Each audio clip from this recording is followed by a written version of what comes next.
9 o'clock, and we will call to order the meeting of Ottawa County CMH for Friday, July 25th, the dog days of summer. Those of you who are not familiar with the triple H nomenclature back east, this was called an H cubed day, hazy, hot, and humid. It's also Vets Month, and we want to make mention to that. Our agency does provide services to our veterans, many of whom wrestle with behavioral issues. And we are very grateful for the work our county commissioners have done in setting up a new veterans program next door here. Thank you, Kendra and Jordan and Sylvia, for your work in taking on that task. With that, I'll start with an invocation.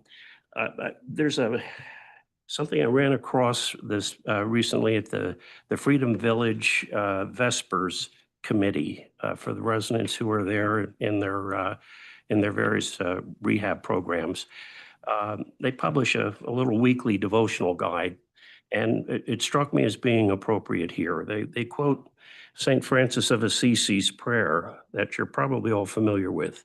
Lord, make us instruments of your peace. Where there is hatred, let us sow love. Where there is injury, pardon. Where there is discord, union. Where there is doubt, faith. Where there is despair, hope. Where there is darkness, light. Where there is sadness, joy. And I think we can all relate to those various emotions that we experience, and hopefully we experience the brighter side of those equations. With that, let's open with a word of prayer. Gracious Heavenly Father, so high above us we cannot comprehend you, yet so deep within us that we cannot escape you. We are in awe of your mysterious and providential hand in our world and in our lives. O Lord, what a privilege it is as people of faith to grasp that despite our limitations and weaknesses, you also choose to make us instruments through which you bring blessings. Thank you for your mysterious surprises.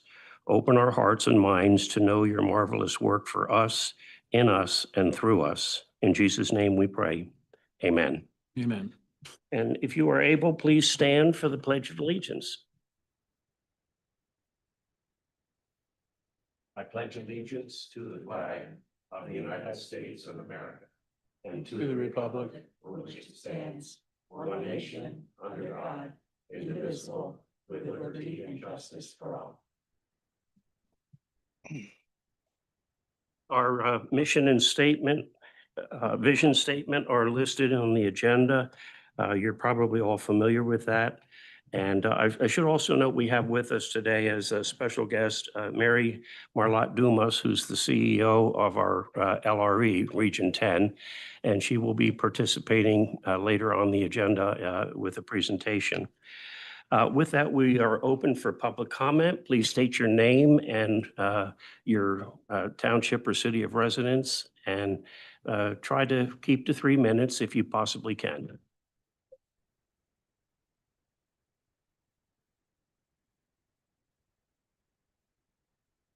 Good morning. Barbara Lee Van Horsen, City of Grand Haven, and the Momentum Center.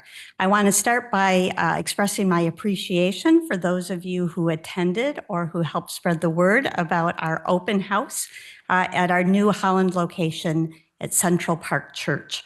This move allows us to better meet the needs of our members in a welcoming, inclusive space that reinforces our sense of dignity and community.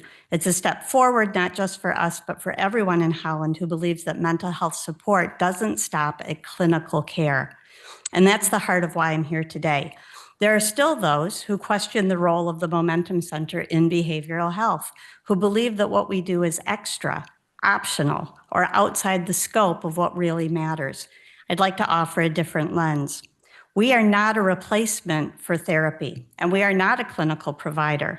What we are is the missing piece for many people who fall through the cracks, people who are too often isolated, stigmatized, and stuck, not because they don't want to get better, but because they don't know where to start, or they don't feel that they belong anywhere. At the Momentum Center, we provide community-based, peer-supported social integration. And the research is clear. Social connection improves mental health outcomes. It reduces hospitalizations, improves medication adherence, decreases crisis calls, and increases quality of life. For every dollar we receive from the millage, we create a $4 return on investment, not through duplicating services, but by preventing more costly interventions down the line. We're not taking people out of the system, we're helping them stay in it and thrive.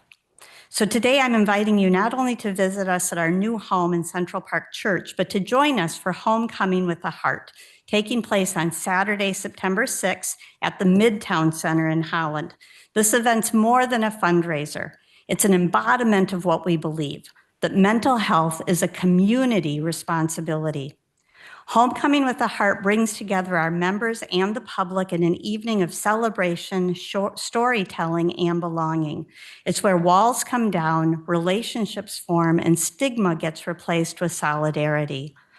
You may not agree with everything we do, but I invite you to come see it for yourself. Experience it. Talk to our members. Listen to their stories.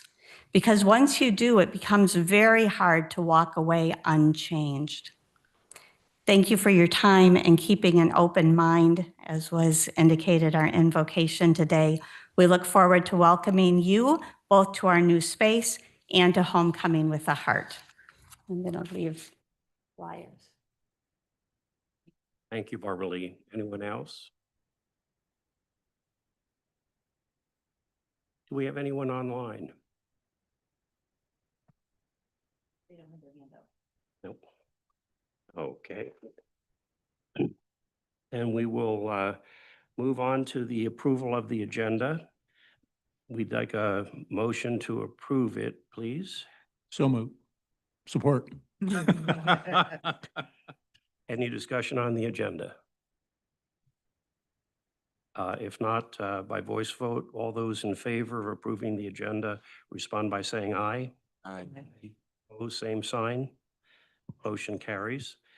We have some consent items on the agenda today. This is a change from some of the things that we've done in the past for process.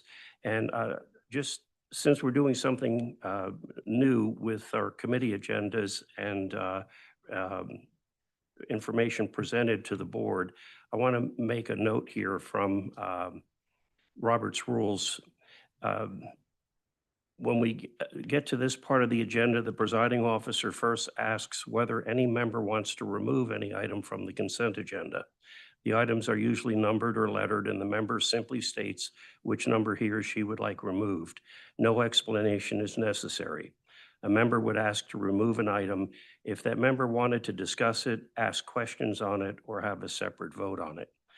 Now, our goal in setting up the committees was to try to deal with the nitty-gritty of a lot of presentations and contract approvals and what have you at a committee level.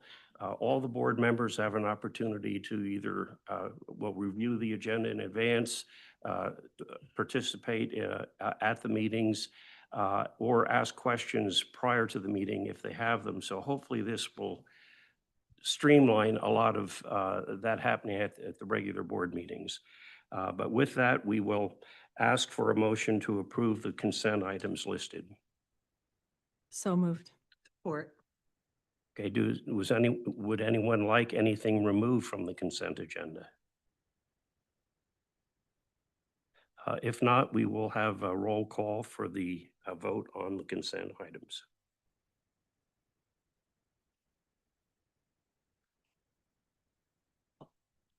Yes.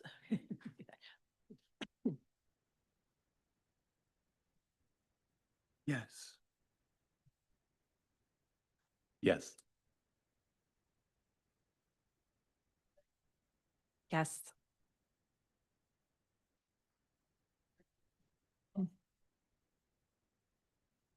Yes. Yes. Yes. Yes, motion carries. Next item is committee reports. The PQI committee will be the first report. Yeah, so we met in our inaugural meeting on Monday, the 14th. And after a quick game of hot potato, I agreed to chair the meeting with Peggy Fackler being co-chair. So, we are currently in the process of kind of reviewing our scope and the role of the committee. Dr. Bashirs will be writing a charge for the committee members in terms of getting our focus in regards to things. One of the things that we will be working on is any new programs that are being developed. We'll take a really good look at those kinds of things and move forward in regards to that. I think we've decided at this particular time, it's appropriate to the need that we meet every other month. And that is subject to change should we become more busy at that particular time. In our first meeting, what we did was we looked at provider scorecards, which is a tool that is beginning to be developed to kind of to make sure that the providers are meeting accreditation standards and for those things to be evaluated before we approve contracts going forward. We also had reports from the Health and Safety Committee, a compliance report, an access and utilization report by Dr. Bashirs, and then also a millage update in regards to the kinds of programs and how we're going to be tracking data in regards to those programs so that we can have a better understanding of the effectiveness of those programs going forward. Our next meeting is September 8th. And there is a link in your packet for the last meeting, but we encourage any commissioners or public folks to come to those meetings, and we'll see how we move forward. So that's that. Anyone have any questions for the committee? Thank you. Yeah. Next committee report is Finance Committee. Vonnie is the chair. Yes, we met on Monday, just prior to this meeting, and that's our regular schedule for anyone who forgets the dates or whatever. And we had interesting presentations that I feel like we really had rich discussions around a lot of topics. In a presentation by Dr. Lubers and Jamie Davis from IBH, we looked at residential cost analysis, which is, at best, very tricky. You're comparing things that are not always comparable, and I feel like we've really got a great start on looking at how we're determining what the cost is. We also had a presentation by Dr. Bashirs and Leah Osterhaven, and that was on the specialized residential levels of care. And then we looked at the new contracts. There were 2 amended contracts. One was for Benjamin's Hope because of the 2 new homes that are being opened. The other was one on training that had already been in existence, just adding a different dimension to it. And then we had 2 new service contracts, which, let's see, one was for a new ownership in specialized residential, and the other, the training one was under a new. I'm sorry, I misspoke. So we discussed those contracts and we recommended that they would be accepted as they were presented. Then we moved on to looking at our financial statements, and Amy did a very good job again of kind of letting us know where we're at. I felt like we're really on target financially. It's always the issue of when the revenue comes in and when things need to go out, that it's not always going to be maybe like your home budget where it's so clear, it's this, it's that. But Amy did a good job of helping us all understand that. And I believe that was pretty much it. I'm going to ask our other committee members if there's anything else you would like to add for the full board. I appreciate the presentation done on the residential funding. It was very helpful to get a detailed data analysis of that. Helps me make my decisions a lot easier. Thank you, Bob. I feel the same way. That Yeah, I feel like the information that we received, especially about the outliers, I think was extremely helpful in understanding, why it's so expensive. And definitely that things need to be revamped. Thank you, Sylvia. And Any other comments or questions, Paul? Yeah, just a question. I know that we had talked to the PQI about defining what the scope is of that committee. Are you planning on doing the same thing for this committee as well? Okay, all right, great. Yes, and I'll have the executive committee of our board review it as well. Mhm. Great. Any other comments or questions? If not, thank you for those reports. Next item on the agenda is Dr. Bashir's report. Yeah, we have a couple of presentations today, so I'm going to be a little briefer than usual.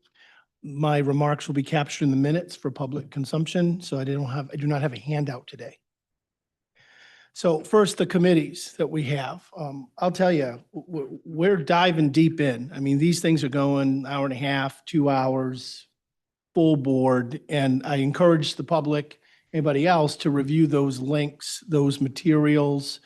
If people have questions about those, they can always reach out to me as well. But we get in the weeds, especially in the finance committee this time, and going through a very technical, and I think it's my new favorite word is robust. So if I keep saying it over and over again, I apologize. A robust analysis of how we look at it. And our last board meeting, we had public comment that was very legitimate about, do we have a level of care system? Do we know how the funds are dispersed? And remember, there was a recommendation not to approve the contract increases because did we have a handle on that? And I want to say that I very much appreciated those comments from the public because we owe the public an explanation on how we do it. So this finance committee video gives you a snapshot of how we've looked at residential cost and then how we're constructing a level of care system. And we intend to keep bringing additional information about that. And I'm going to have with Leah, she doesn't know this yet, kind of a community meeting to go through all of that, most likely in September, after all the early, mid-September. And so that we have opportunity for provider feedback before that time, and then the community can come in and we will go through our specialized residential level of care system and decision trees, how we make decisions. And I just want people to realize that no matter what tools we use or what kind of methodology we use to kind of define things, nothing replaces the true needs of the consumer. And the guardians, if the person has a guardian, has a huge part. So we collect all of the information. Our intent is saying, here's what we think, now let's talk in true person-centered planning process. And I intend to do that with providers because they are an extension of us. They're no different than us. If we didn't have the provider network of any service, we would actually have to deliver it. Our contract with the region, and the CEO's behind me, so I'll make sure I say this correctly, says you shall provide these services, and we're allowed to use subcontracting to do that. But if we didn't have our providers, we'd have to deliver the service under the contract. So I view our provider network, our families doing services as an extension of us and no different. So our residential system reflects doing all of the heavy lifting of how we determine certain things to get in the right ballpark. So when you watch that video, and I drink Earl Grey tea or coffee because it gets in the weeds, just keep that in mind. It does not replace the true actual need of the client or the consumer and our obligation to meet those needs. So I was very much, very appreciative of the robust discussion we have. I think it's the perfect setting. And that setting, more the staff are presenting versus me. So you get to see that as well. So we intend to keep that going. In terms of the system's desire, Michigan Department of Health and Human Services desire to bid out the managed care functions of the public mental health system, that would be the regional entities, and shrink them from 10 to 3 with, we really don't know what the 3 would have, the standards. That procurement, that RFP, that hasn't been pushed out yet. So we just still have the general idea of what they're looking for. I don't know if it's going to be when it's going to be pushed out. I hope never. So to me, no news is definitely good news. I've done podcasts, we've done all kinds of stuff on this, but the Community Mental Health Board Association that we're part of did release this week another kind of one-pager why this would be a bad idea.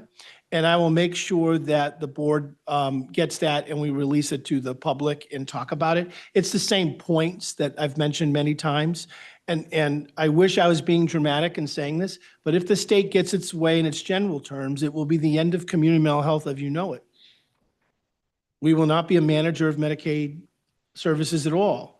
So that whole robust discussion about residential won't be something we do. Somebody else would do it that don't know the clients, that don't know the provider network, that don't know our community. So I'm hoping it's never released. But if it is released and the system is restructured, we have to make sure we're advocating for community mental health to be a major co-partner in whatever entity that is. I will tell you, I'm very happy with our current model. There are many revisions that we could do, reforms we could do. Yeah, let's reform, not destroy the system. So the Board Association also sent out, and I'll send it to you and make it available to the public. If you remember, the Michigan Department of Health and Human Services did a survey that was sent out, and people got to respond about like what you like about the current system and not. And as one of the rationales to kind of bid it out, they presented the survey results, but only like 5 or 6 responses were in there. We actually end up as an association FOIAing all of the responses. And an analysis, which I will send out, shows that 90% of the people that responded were in favor of reforming the current system and keeping the reform. There are a lot of issues. And there were very few people that actually responded, when you look at it in terms of percentages, to say, we should totally change the way that we're doing it or not have the PHP state. They didn't even know what a PHP was when they were filling out the survey. So I'm in the process of double checking the information and before I release it out with some even more broad or more bold statements about what it says, but it is out there. And it demonstrates that the vast majority of respondents to the survey the state put out was in favor of reforming the current system, not destroying or realigning or changing the current system. And so just be aware that that's out there. One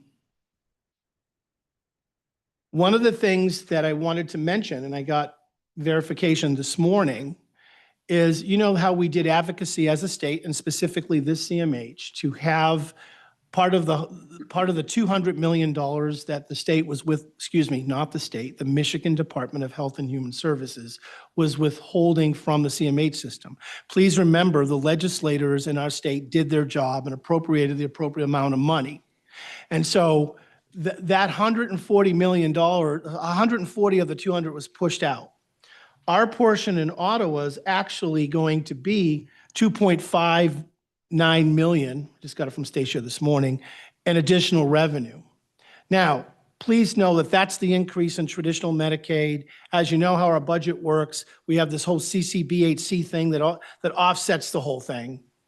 But I wanted the board to understand that the advocacy work to get $2.59 million more for Ottawa County, for us to help deal with the ever-changing ebbs and flow of Medicaid arrangement and all the other funding sources we have, we were able to bring that in to our system. And the impact of that, you'll see in the next kind of set of financials moving forward, right? That money. But I wanted to verify this morning, I thought it was 2.4, it was actually 2.59. Our portion of the additional Medicaid funding, or I should say not additional, the Medicaid funding that we were owed, that was appropriated by the legislature. Now, when I say that, please understand that I'm not trying to suggest that any state department, like Michigan Department of Health and Human Services, takes whatever the legislature gives them and says, here you go. There's always a process of actuarial soundness and evaluation of, based on what the legislators appropriated, how much do we need? So I'm not trying to be disingenuous and say that, oh, this department, just ignore them. This is a usual thing that happens. Our job is to keep showing the state, Michigan Department of Health and Human Services, that the need is there. And whatever formula they're using to determine how to release the funds, we have the right variables.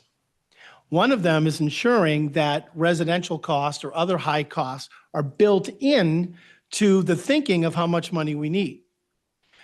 At the next Finance Committee, you will see a presentation by me, and then I'll replicate it to the full board if you want, that demonstrates what I believe a group of individuals, say 10% of our residential services, that go far beyond the need of what you would traditionally have in a residential setting. We have 19 people that are costing us close to $5 million. And we were only to discover this outlier group through the intense analysis that took us months to do.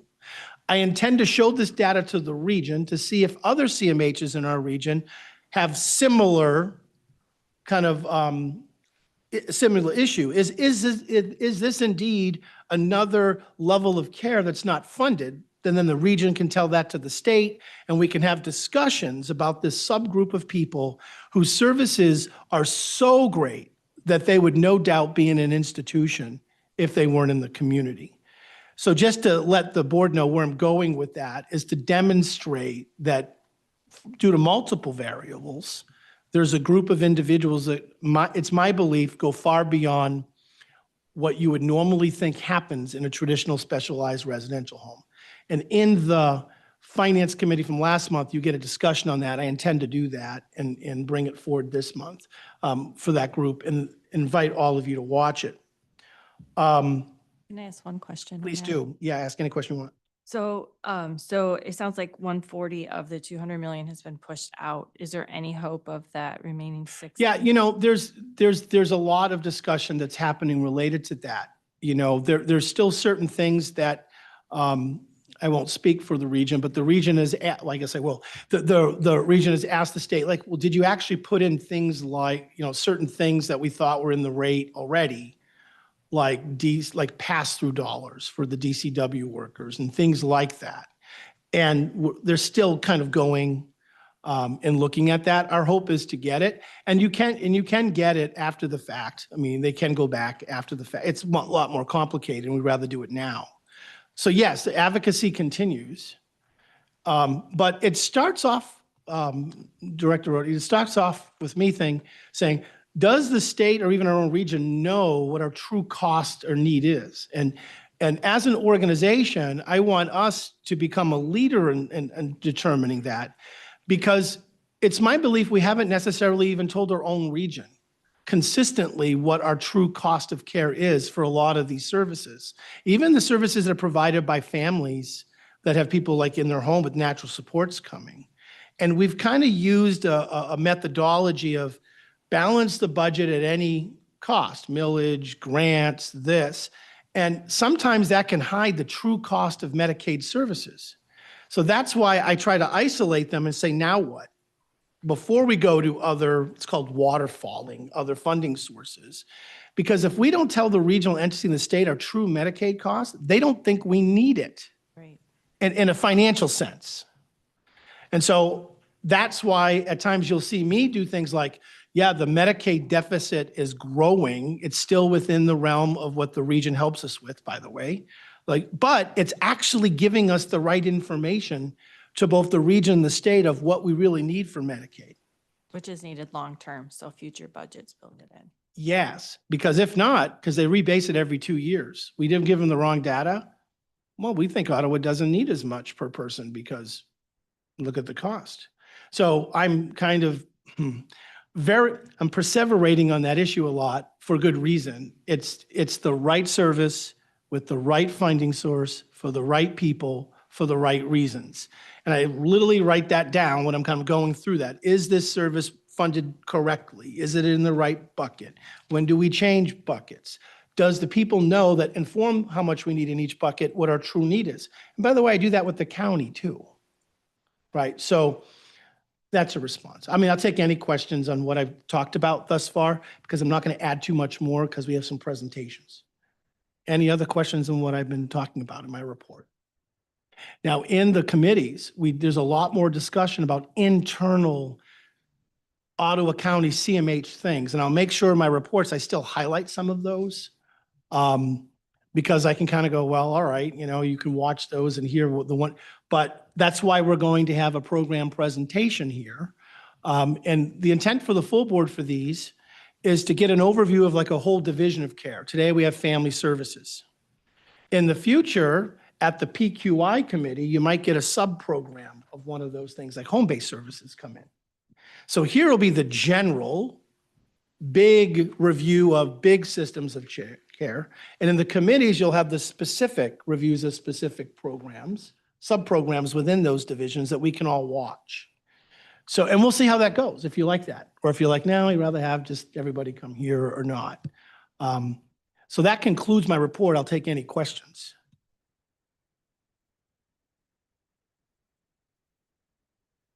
Great. Can we move on to the presentation?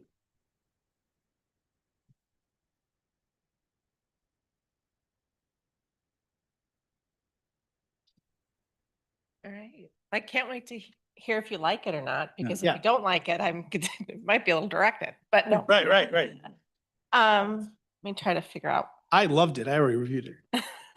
where to put this. Yeah, maybe I'll just leave it there. That might be easiest. Oh, you're good.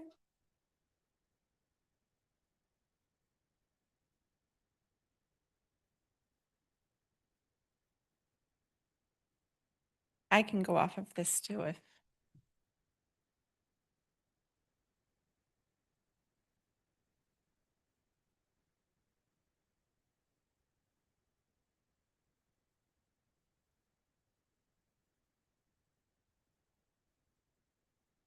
There you go. Good morning. I'm very thankful to be here.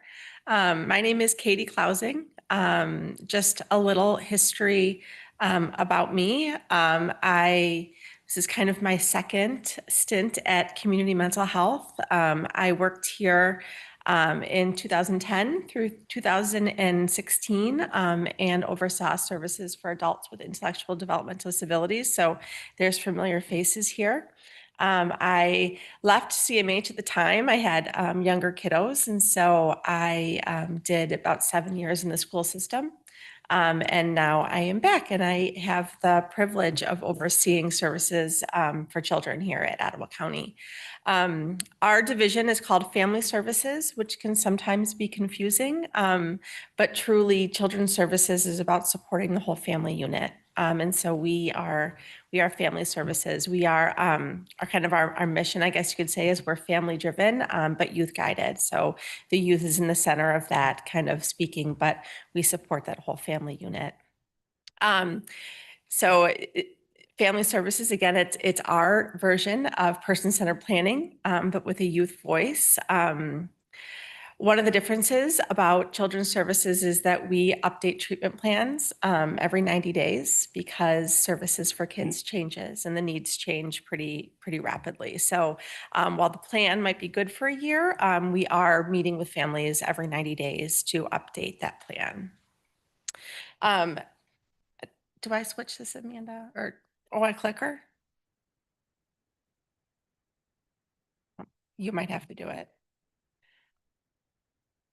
You'll see on the next slide, when crisis moved out of adults with mental illness, we became, and we were very, very close at that time anyways, the largest department at CMH. Family Services has grown tremendously over the past couple of years, and I'll show you some slides as we go that explain that. But this organizational chart kind of shows you we kind of have 4 main programs. I'll explain those as we go. But we have a lot of staff. We're a very close-knit team. It's really actually exciting to kind of work with the staff every day. I have really exceptional supervisors that I wouldn't be able to kind of do what I do without them. So very, very thankful for the team. The next slide shows you our growth, which I don't think is a surprise for anyone. We have grown very rapidly, which is why our team is so large. We continue to grow every year. I think we're often here asking for new positions as our caseloads start to get pretty high. Our program is continuing to grow. So as I go through, I do have a slide for kind of each of those programs too, so you can see. So the first program to just kind of highlight is services for children with serious emotional disturbance. If you want to switch there we go. In that program, there's really 3 separate areas that we provide supports for. The first is, and I can't read all of that, so I'm just going to get it up here. The first is our infant mental health program. Infant mental health is a service that's offered prenatal up to 47 months for a child. Working there on attachment and bonding. Oh, this is wonderful. Thank you. Yes, working on attachment and bonding. It's delivered in kind of a home-based model. So services are provided in the family home with the clinician going there. In terms of how we measure growth, we utilize the DECA. And infant mental health is a directly operated program for us. So previously, we contracted this service out to a provider agency, but in the last year, we made the decision to move that into a directly operated model. And so one of our clinicians is currently going through certification for infant mental health, but that allows us at the same time to be able to provide that service with the certification moving forward. And so we have already filled her caseload up. But I'm excited to have that service located within our team model. Sometimes when you contract things out, you lose a little bit of what that is. And so I'm excited to have our staff person doing that. Outpatient therapy would be for kiddos 5 up to the age of 18. And that would be for our kids whose mental health needs are maybe more moderate, mild moderate needs. We contract with agencies. I listed them in here, but Bethany Christian Services, Second Story, West Michigan Psychological, where we kind of hold the case, but they provide the services. And when they provide the services, they take on the treatment planning, they take on the person-centered planning, they do all of that with the family. They utilize our own electronic health records, so we're able to see all of that. But it's really kids whose needs can be served more in the community and don't need that kind of more wrap approach. Then our third level of care in here would be home-based services. So home-based services are our most intense services. Caseloads for our home-based clinicians are low. We try to keep them around 10, but we can go up to 12. Those services are going to be provided in the family home. We do a lot of coordination with schools. We have pretty strict requirements on how often we need to see the child. And oftentimes with that, we enfold other services like wraparound. Sometimes the SED waiver will come in there too. So it's a pretty intensive service and really is meant for kids with pretty significant mental health needs. Going along with oh, no, what's the next? Oh, next you're going to get the chart. So that's the direct chart that relates to our children with serious emotional disturbance. That's the growth that we've seen there. All of the charts you're going to see have the same the same tick up. So, but one of the things just to offer within that program as well is we do have kind of that SED waiver. The SED waiver can allow, it can allow a pathway to Medicaid for kids who might have commercial insurance, but their behavioral health needs are so significant that they might need the services provided in the SED waiver. I've listed kind of the requirements for that. So really that child must meet state psychiatric inpatient criteria. The parents have to kind of attest that they want to keep that child in their family home. And the waiver is good for 1 year. There's a certain number of slots for the state of Michigan. And so the nice part about the SED waiver, as opposed to the children's waiver, which I'll talk about next, is the SED waivers, there is kind of, we don't have a challenge getting a slot for that program. Pretty much when we submit it, we're able to get that secured. So the waiver can be renewed for more than 1 year, but it's really meant for 1 year of pretty intense services. But we do have some children who are on it for longer than 1 year. And then I listed out some of the evidence-based practices that our therapists and clinicians within family services provide. Evidence-based practices, it's something that I think is a little unique to the community mental health system. You oftentimes don't find that in a lot of other agencies. It's something the state pushes. They allow very nice avenues for us to be able to have our clinicians and therapists certified in them and provide a great amount of support for that. They're not easy processes. Most of them take 2 years. It's a lot of work for the clinicians to go through, but it's incredibly rewarding once they do. So that's some of the ones in which we've done. We are wrapping up right now. We have a group wrapping up DBT for adolescents, and we have another clinician who's going through that infant mental health right now. So we try to always have a couple going, but it's definitely an extra load of work for the clinicians. The next kind of service on here is services for children with intellectual developmental disabilities. This is actually our smallest program that we have within kids services. And really that's because of the school systems. The school systems are able to provide a lot of the services that you would typically see kids with intellectual and developmental disabilities need, and we don't replicate services. And so one of the areas we do have is the Children's Waiver Program. Children's Waiver is it's a pathway for Medicaid for families with kids with really significant support needs. Children's Waiver is it can be pretty hard to get a slot in Children's Waiver. We complete a pre-screen on the child if the child is at risk of out-of-home placement. That can kind of be hard to determine too for a kid. But that assessment is then scored and goes to the state of Michigan, who weights it. And a family could be offered a slot for Children's Waiver in 3 days, or they could wait until they're 18 and not receive a slot. So I think I wrote on here there's 500 and something. In Ottawa right now, we have 14 kids on Children's Waiver. So typically for kids with intellectual developmental disabilities, again, most of their services can be met through the school. We do have a lot of kids though that we have respite only. So families need respite. And so rather than kind of opening them up to our whole kind of array, we'll find out what they want, and then they'll have kind of a respite only plan. And so the family is able to utilize respite.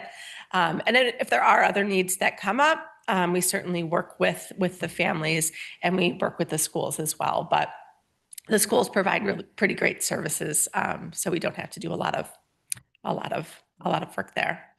Um, and kind of our criteria for that is on here. It's really this, a lot of it's the same as for our adults, except, you know, areas like economic self-sufficiency and capacity for independent living can be a little harder to determine for a 3-year-old than, you know, an 18, 19-year-old. But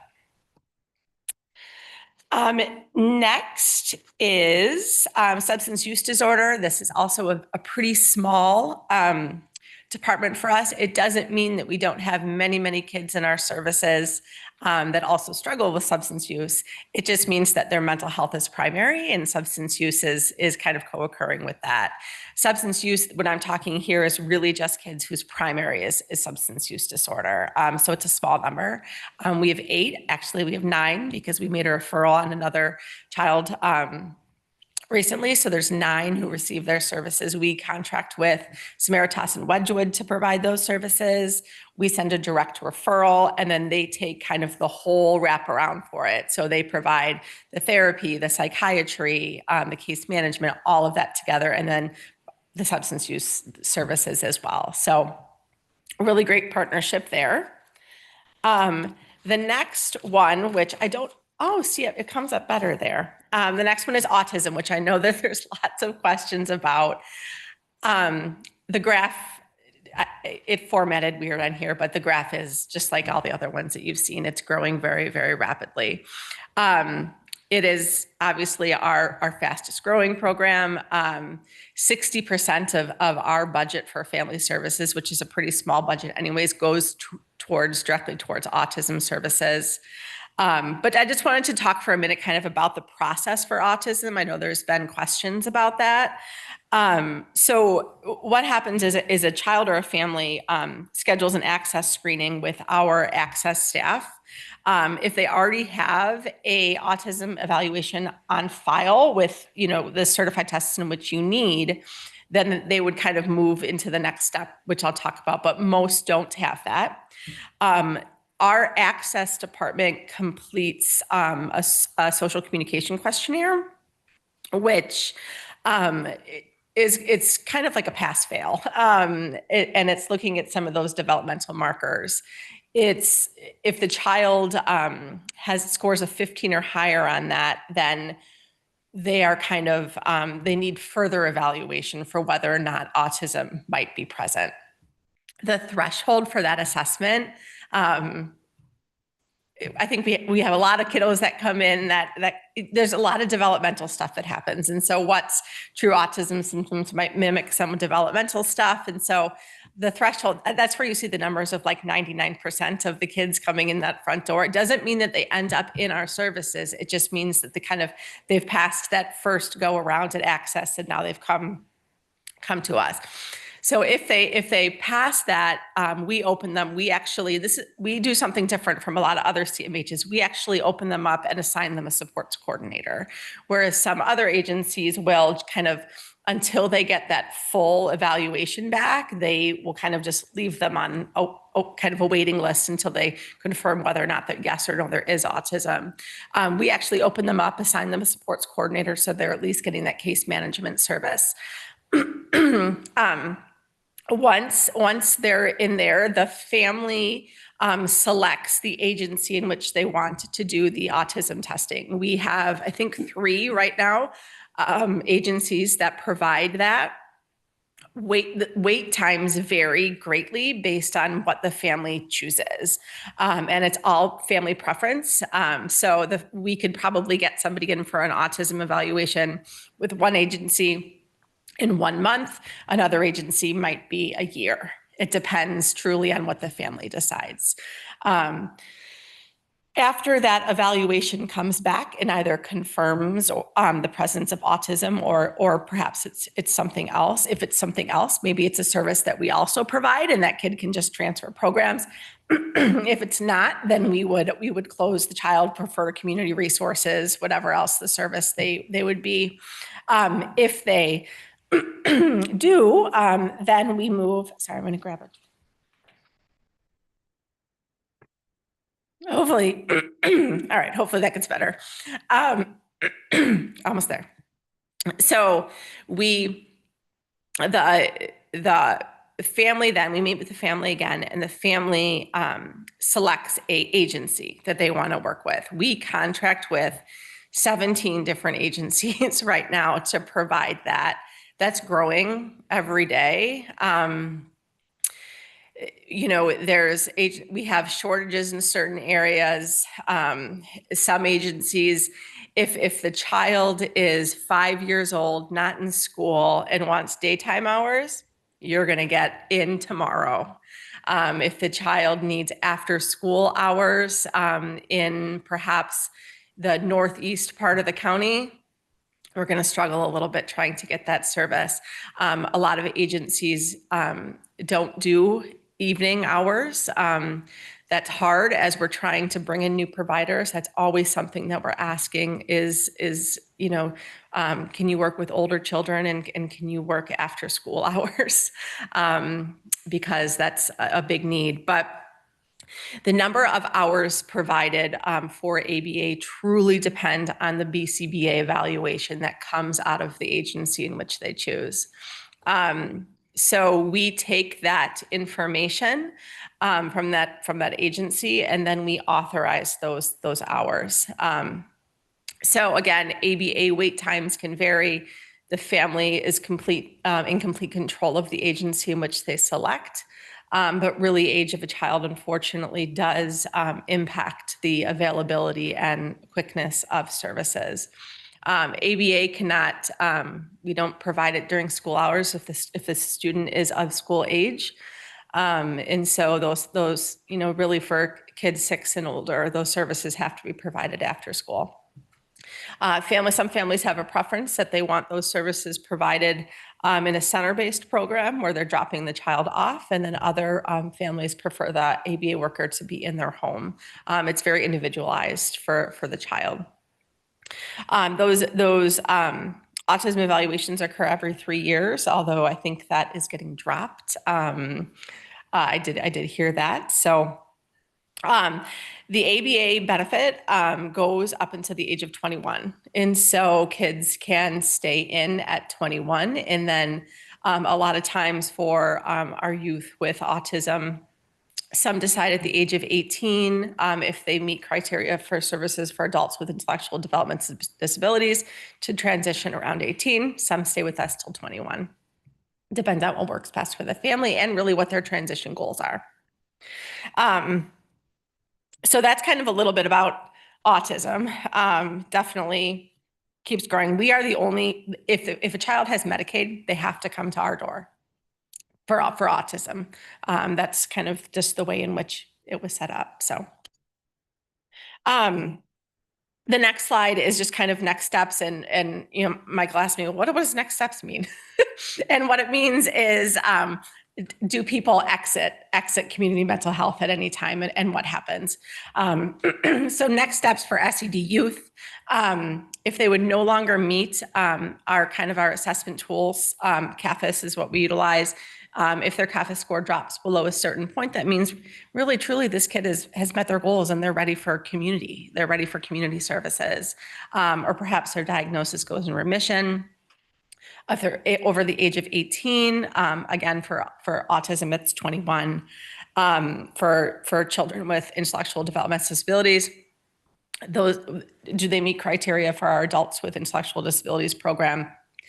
Kids go back through our access center to determine that eligibility. They do that for both IDD and for SED services, so for our services for adults with mental illness. And then for ABA, again, no longer meet the criteria, but then we work really hard to say what other services do kids need. So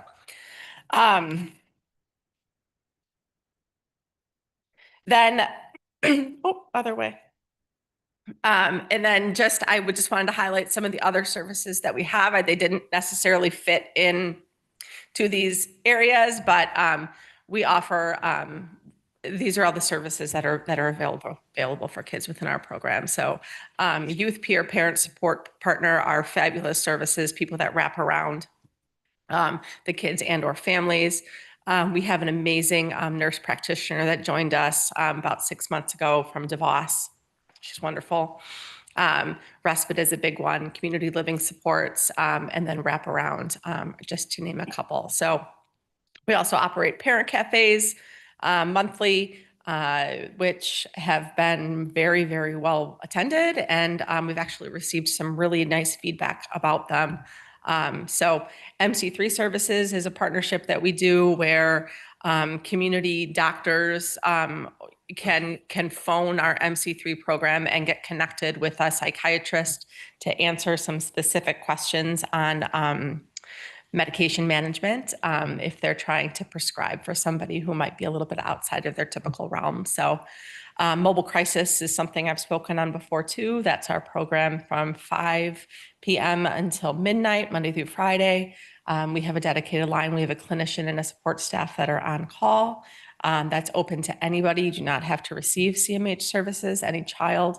And our staff will triage with the family and respond in person should that need that. So I think that's kind of the end of what I had prepared. Again, as Dr. Brashear said, happy to come and do a more thorough overview of certain programs in which we have.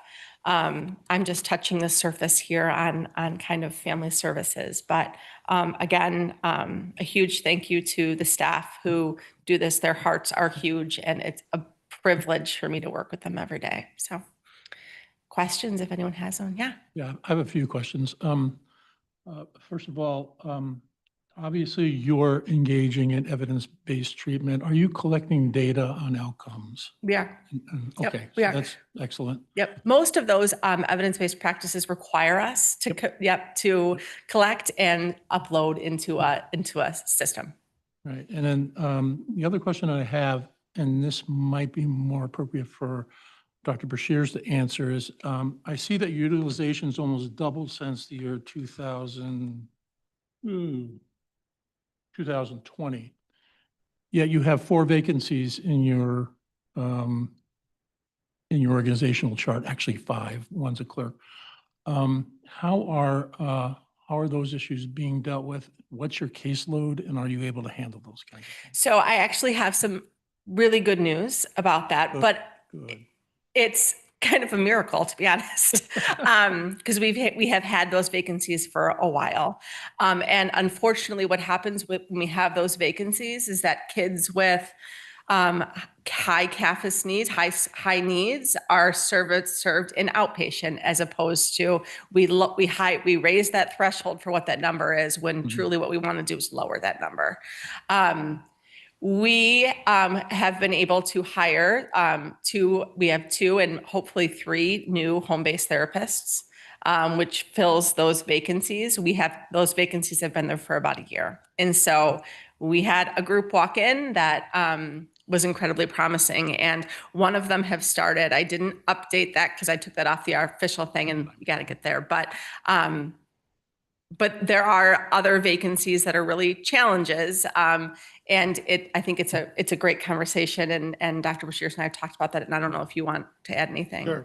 The reality of the situation is because it's the overall Medicaid funding doesn't match the overall need, as you can see the growth. Even though the state gave us more money for autism services and things like that, it doesn't cover the growth at all in the way that it should. I'm still in a process where I have all vacant positions frozen. I have a process of looking at filling the ones that are vital, and then working with the county, because I'm a county department, to get those approved. And we're in the process of getting better and better at it, but it is a challenge sometimes, even for me, to get that approval to fill vacant positions. So what I do, the ones I deem appropriate, they're all needed, but we have to manage what we can manage. But I do have a criteria in terms of, like, you take home-based services that she's talking about, that's a contractual requirement with very specific caseloads. There's no wiggle room. When there's a vacancy there, I have to fill it. Yep. So I'm continuously in an education process of which positions absolutely have to be filled at the moment, which ones are not. And it's a tension thing that is part of my job that I have to deal with. But so this board knows, and the community, is that, we do have positions that we have not filled. We're trying to do the best we can to get an increase in Medicaid revenue. That's happening. And filling positions as we need. But we're meeting the minimal requirements, but these positions that we need to fill that are vital would help us meet the practice standards. And so I'm in constant conversation with the region too. She's like, Michael, you know, you have to fill that. It's a contract requirement. I go, yes, I know. So we're working on that. Yeah. One more question. Do we have the capacity for bilingual services in the organization? We do. Okay. Well, so that we actually have a grant right now that we utilize called System of Care. And through that, we have partnership with LAWOOP and then also Inclusive Employment Solutions. And I think not Employment Solutions, I think it's Empowerment Solutions in downtown Holland, and they Excellent. provide bilingual. Thank you. Therapy. I just want to end by saying I greatly respect the work that you're all doing. Thanks. The dedication is very, very clear to me, and thank you for everything you're doing. Absolutely. Yeah, I just wanted to add on to that though too, was having been a previous home-based therapist for many years and working in an infant mental health also, I understand about how the challenges of that position and how difficult it is sometimes to fill those positions. It sometimes takes a unique person to be able to fill those positions. I've had the opportunity and the pleasure to have worked pretty closely with Katie in the past when I was at LRE, and really always appreciated the work that she has done. I was disappointed when she had made the decision to leave Ottawa, but was really pleased to see when she came back. I think that it's a real credit to this agency that we do have her. So I appreciate the work that you do and the work that all of your staff do as well. Thank you. Now, did I hear you volunteer to work as a home-based therapist? Yeah. I quit now when we're short to find someone. Those were some challenging days being on call Yeah. 4 hours a day. Yeah, 7 days a week. They are. The staff do that. So It's a high burnout yes. job. Any other questions for Katie? I do have one. Your mobile crisis, is that working in coordination with the CCBHC crisis team? Yes and no. So it's funded different right now it's funded through kind of the kids program through our System of Care grant. However, CCBHC has a requirement that mobile crisis needs to be 24/7. And so we're creating a new crisis program. We have a new director of crisis, Tim Pierce, who I think came here. And so Children's Mobile Crisis will move out of our program as of October 1st and move under that program and will operate 24/7, which is the CCBHC requirement. Great, thank you. Yep. Okay, any other questions? If not, thank you so much for coming Absolutely. today. Thank you. Thanks. I will say one thing to the board, remind you stuff you already know. Private sector offers none of that you just heard. Mhm. So if the system privatizes, that's at risk. And just to piggyback on that, I'm sure, Katie, if you have someone who doesn't show up for an appointment, you go and try to find them and engage with them and get them to handle their responses. You don't find that in the private sector either. I think too, it allows us, typically the reason why a child is showing up is the child, it's the family systems. And so that's why family services exists. Other barrier. Okay, the next item on the agenda is old business. This was tabled the last time. I've done no additional work on it. And I'd recommend you keep tabling it until I can put more thought into it. This was to look at changing our board policies in terms of what defines a quorum.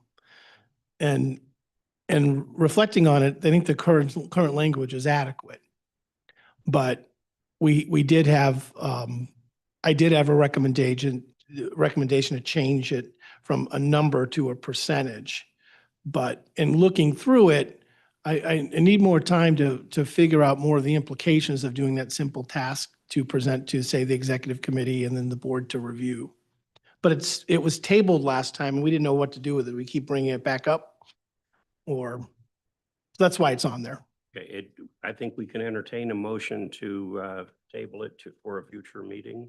Motion to table. Second. All those in favor, respond by saying aye. Aye. Aye. Opposed, same sign. Thank you. And then new business. Yeah, so I'd like to introduce Mary Marlette Dumas, the LRE CEO. As you know, we have a vacancy on our LRE board starting in August. Unlike other appointments, this CMH board is the only body that appoints to the LRE. The county commissioners do not on this particular case.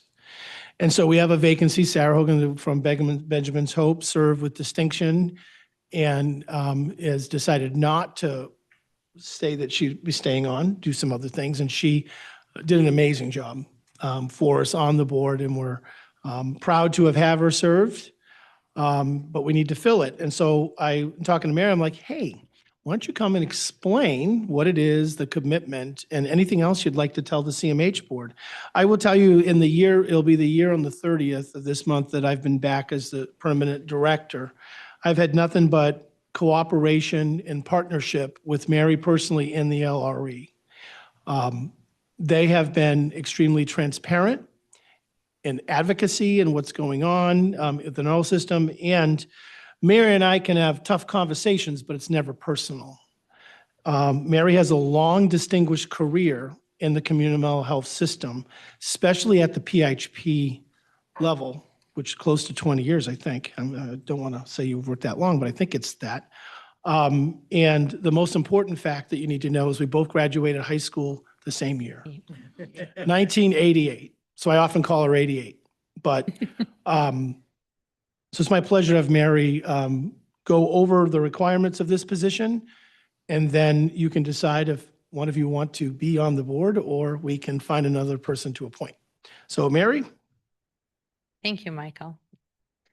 And yes, it's been 20 years this year that I've been in a PHP system, not the present system, but it's ever evolving. So today I just brought some basic information for you because I think sometimes it's not clear on what does the LRE do? What is its purpose? And so I thought I would start with that. So maybe that would entice somebody to want to join my board. And I will tell you, it is a dynamic group of people. I am going to really miss Sarah. She was truly a wonderful board member. Asked tough questions, but really looked out for the position. And the position's a little bit different because it's a regional position. So you come from Ottawa County, but you come to represent 7 counties. So I'll talk to you a little bit about that. So the purpose of the entity is to carry out the provisions of the mental health code that are set forth by our bylaws and our operating agreement. It's to manage the Medicaid specialty support and services, which is in the 1915 B and C waivers. It's ensuring the comprehensive array of services and supports. And so it was really nice to hear the presentation today on children's services, because that is one of the comprehensive services that is required. And then exercising the powers and authorities that are given in the bylaws and the operating agreement. So our entity, the LRE, the primary mission is to organize the actions in a manner that preserves your local public community mental health.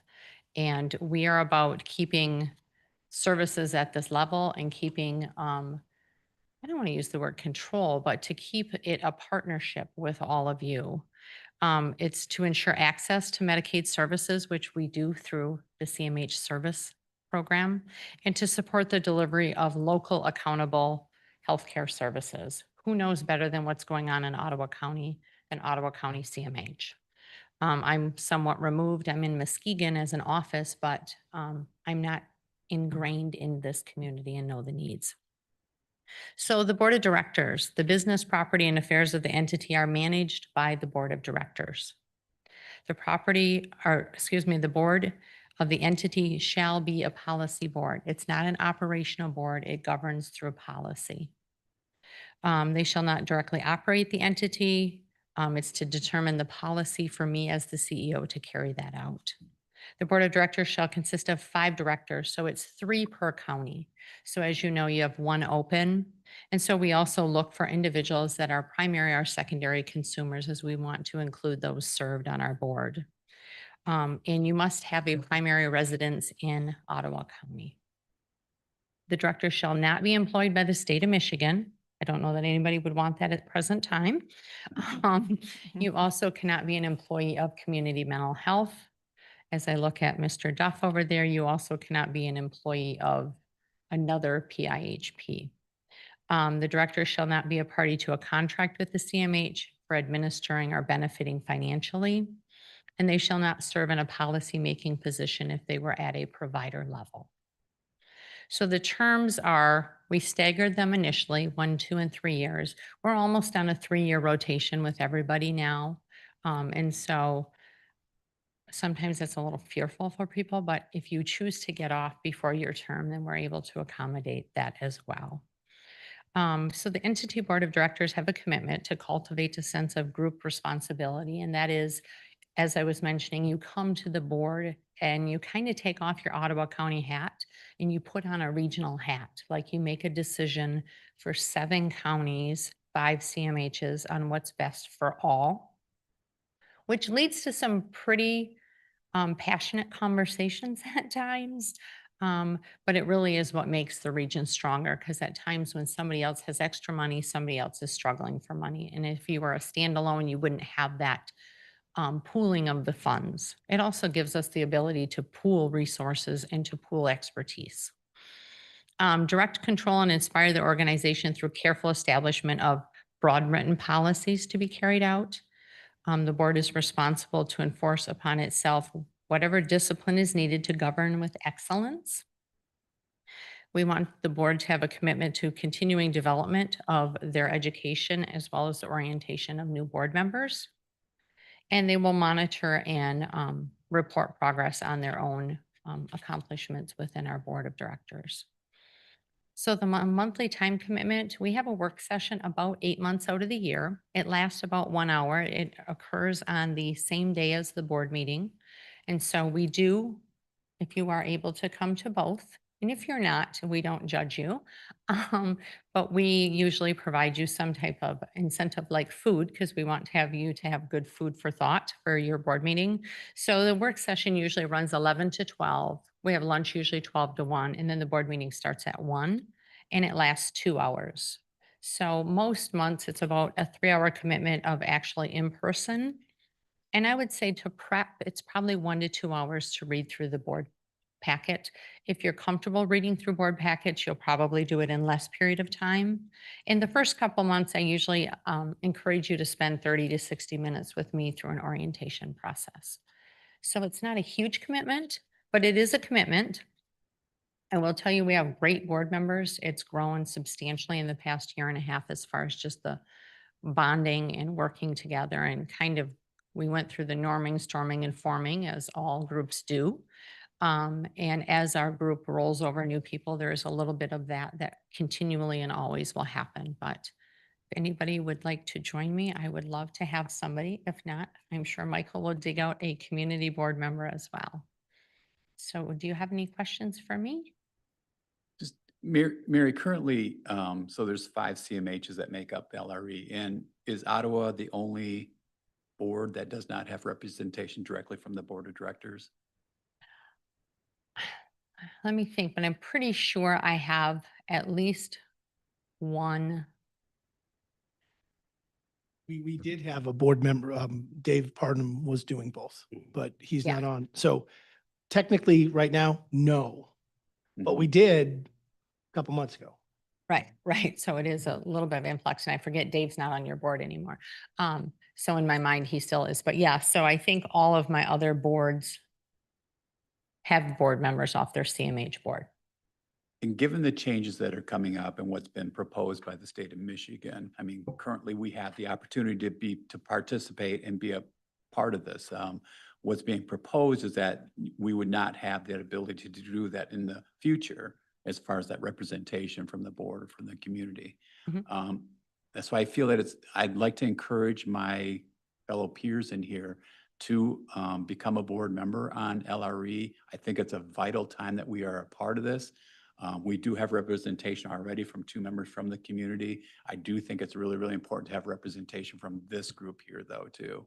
And it's a very important time to do this. It is really interesting you say that, Paul, because I was just having a flash of it's interesting because the state is moving to want to really sever the tie between the CMH and that funding body, which is one of the challenges we're having in trying to figure out how we become a bidding organization across 44 counties, 33 CMHs, from the east side of the state, Lake Huron, to the west side of the state of Lake Michigan. There are some benefits of making a large region like that. I'm not going to deny it, because the east side of the state is significantly overfunded. And we know the west side of the state, I would say, is significantly underfunded. And we've had to continue to deal with the challenges of that for several years, for 10 years. So I think when you have a large region like that, there is some benefit in that we can move the money more easily. But it goes back to, I truly believe a public system should be a public system. And I think that the link with the CMH, in my mind, and maybe it's because I've grown up in this system and seen it work so well, that the partnership with the CMHs is critical. And so this will be a new endeavor, I guess I will call it, and it will come with its own challenges. I do think that whatever is established, that it will be significantly important in my mind that public means public, Mhm. but also that there is some type of link to the CMHs. If it's not at a governance level, then it has to be at an advisory level. And we do that now. Dr. Bruce Shears participates in our operations committee, avid participant, and contributes to that, as well as attendance is key to actually participating. And he is a regular attender at those. So the weeks to come, I think, are going to be very challenging. And so I think two thoughts popped into my head of, yes, you would be the only board without a CMH board member on it. But then part of me kind of went, maybe that's a good way to kind of see how it goes. Like, how well does this board stay informed through your CEO, your director, without if you don't have a board member that wants to do it, it would be an example of what the state is looking for. I don't know. So I don't have the answer. I think part of me says 50% this way and 50% that way. So I'm not a 51-49 either way. If somebody from the board wants to participate, I would obviously love to have them. And it's great that Michael is a part of that, but Michael does not have a voting, No, he does the not. ability to vote, which I think a board, it's important to have that ability to vote on decisions that are made at the regional level. Absolutely. Where are these meetings held, and what Hmm. week during the month are they held? So the board meetings are held in Muskegon at the Grand Valley Hub, Innovation Hub. And you must be present for you to be an attending board member to the Open Meetings Act. If you're unable to attend, and you can attend remotely to just be as a public member, but you're not a voting member at that point. And they are the fourth Wednesday of each month. And so this month kind of caught me. I got caught because there was 5 Wednesdays and I was thinking it was next week, and it's not. It was this current week. And so, any other questions for me? I would say that I'm disappointed in the fact that I can't do that. If I could do it. Oh, and Paul, we would take you and we would abuse you terribly, just so I know you know. I don't so much have a question, but just some feedback on what you're saying is I have felt very underinformed about the LRE over the last couple of years. And I think it's because we haven't had a board member serve as part of your board. So I feel like the communication and even education of board members as to what is Mhm. happening at the LRE has been like very minimal. And it wasn't really until Dr. Brashear started, sharing more that I feel like we've even been informed about it. So I can see some benefits to what you're saying, but I would hope that if we did have a board member participate, that maybe we could get some regular feedback from that board member as well. I think that would help I agree. that benefit. And I might offer one of my other CMHs, we try to make sure we have regular attendance at all CMH board meetings. And so I know I have a staff member online that attends every month to your CMH board meeting. And so he is my conduit of what's going on at your CMH. I mean, I have Dr. Bruce Shears, but I also have one of my staff that sits in. And so there's always opportunity, if that's something that the board wants an update on, that we provide regular updates. And I try to make one a quarter at all of those other CMHs that I attend and do the update myself, or one of my staff, I provide the update and they just deliver it to you. So Okay. that's always an option if you feel that you want something directly from the LRE, if you feel you need more education on what we're doing. If you need information on budgeting as far as where we're at in our budget, those are all things that we can either provide directly to you or provide to you through Dr. Brashears. Okay, thank you. Yeah, I'd appreciate that. Mhm. I have a couple questions for you. Is there a prohibition for a county commissioner who serves on the CMH board serving as an LRE member? No, there is not. And I do have one of those individuals that is a board member on. He actually was a county commissioner board chair, as well as a CMH board chair, as well as the LRE board chair at one time. I don't think he knew any other position besides the board chair. He wanted to be called chairperson all the time. No, I'm kidding. So yes, so I absolutely do have individuals. I have a couple county commissioners that sit on the LRE board. You also mentioned you strive to have primary consumers and secondary consumers. That's correct. We have two other people from Ottawa County who serve right now. Who are they?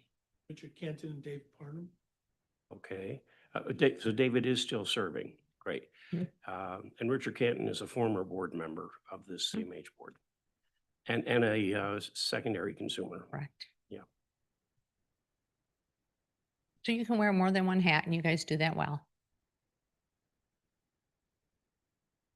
Any other questions for Mary? Well, thank you. Thank you for having me. Thank you. So Well, what do you want to do? No. Go ahead, Mike. The issue before us now is what is your preference for appointing someone to fill the third position? You asking me? No, Oh, other I'm like- board members. You know, I'm hearing that it would greatly benefit us to have somebody from this board on the LRE. So I would agree, especially because a lot of the LRE is trying to jockey for money to come to Ottawa County. And we lose that fight a lot. Yeah. A lot. And so, yeah, philosophically, I have issues with how the LRE is structured, but I do think we need someone who's going to be able to go in and really push for the money that should come to Ottawa to come to Ottawa.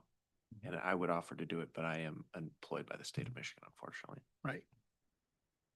I got you on the Substance Advisory Council though, so. Yeah. It's close. is there anybody who's interested? I would be willing if needed. I have a lot on my plate, so I'm not begging for it, but And I would be willing. Okay, I think for appointments, we do not need seconds. So the next question would be, are there any other nominations for filling this position? And by tradition, we ask 3 times. Are there any other nominations? Are there any other nominations? It's 3 strikes. Okay, well, we have a nominee and is presumably willing to serve. You have 2. Oh, I'm sorry. You have 2. Oh, I missed that. I'm sorry, Bob. So we have 2 nominees, Bob and Sylvia. Would either of you like to speak to the issue? I just believe that we need to have somebody serving from the board. And if Sylvia really wants to do it, I'd be happy to defer. I don't. yeah, and I actually feel the same way. So You want to play hot potato? so I will actually defer, and that would be great if you could do it, just because you might have more capacity than I do to put the time in on it. Okay. So, Well, thank you. I appreciate that. but I'm also happy to, join, support, whatever, if you need any help. So, So we are down to one nominee. Okay, that makes it easier. Uh-huh. Shall we have a voice vote on this? Is that acceptable? All those in favor of appointing Bob for the position to the LRE board, respond by saying aye. Aye. Pose, same sign. Congratulations. I should Thank mention, you. Yes. Let's hope it's a congratulations. Thank you. there had been some previous discussion that Peggy Driesinga was also willing to serve, and we certainly appreciate her past contributions in that capacity. And I do think there's wisdom in the board taking the position that we'd like to have a board member appointed. And maybe the answer is we get Peggy appointed to this board when there's a vacancy. Yeah, and I will tell you that Commissioner Jurgensen is very correct that we need somebody there, especially if there's going to be a transition to a new system that's looking out for Ottawa County from this board. And pushback in the existing structure is good. So. Yeah, and I'll add to that, because Mary had made this statement about like, you have to put your feelings aside about like, as a representative, she's partially correct in that, about the needs of the region are important, but it's also representing what has to happen here from Ottawa, representing our best interests as well. So I think that that's really important. Yeah, so I would move that Paul become my consultant. Thank you. He's already mine, so you can. Yeah. There you go. Okay, shall we move on to the operating budget, Michael? Sure. I think that's Amy, right?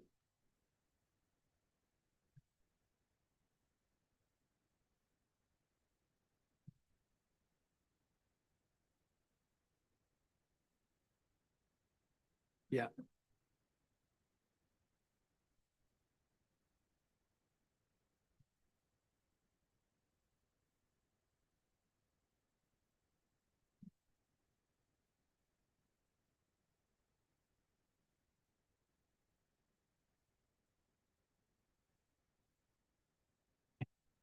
All right, so we're presenting today the proposed fiscal year 2026 operating budget. Just a couple things. Well, I don't know, maybe that. Oh, you scroll it, okay. Couple things, I'll kind of go through the general budget process and timeline, how we create the budget, assumptions that were made for this particular fiscal year, and then we'll go through the fund summaries at the end. From a high level calendar perspective, if you recall, in April, we had a motion to approve the maximum allowable millage mills for the mental health millage that passed through the CMH board and then onto the county.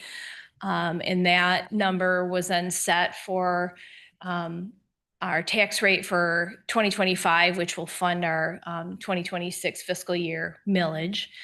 May to June is kind of the timing for the countywide budget process. We do a lot of internal meetings with program supervisors.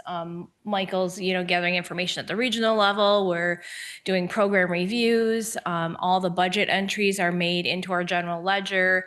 We kind of work with fiscal services for payroll. All of those things kind of happen May to June. This month today, we're presenting the proposed budget to the board, and then that goes on to the County Board of Commissioners. So at their August meeting, they have the preliminary presentation of the fiscal year 26 full county budget, which these are funds, the mental health, SUD, and millage and grants funds will be part of. That takes place on August 5th, Tuesday the 5th. In September, there's a public hearing, a mandatory public hearing that public hearing includes the mental health. And so it kind of checks the box of having a public hearing and people are able to respond to any of the funds countywide, any questions or comments on the proposed budget, and that happens on Tuesday, September 2nd. That's been advertised and will be available at that time. There's a county Board of Commissioners meeting on September 23rd where presumably they will officially adopt the budget. That's usually the course of action. Any of the things that happen between, if there were any questions or any follow-up that needed to happen between that first presentation in August, the public hearing in September, presumably we would have those kinks worked out at the county level and I don't know what happened there. Sorry. And at that last meeting, we would have the budget adoption. 10/1 is our start of our fiscal year in October. And what happens at the regional level and the state level, we have a assessment. We do have some preliminary numbers that were just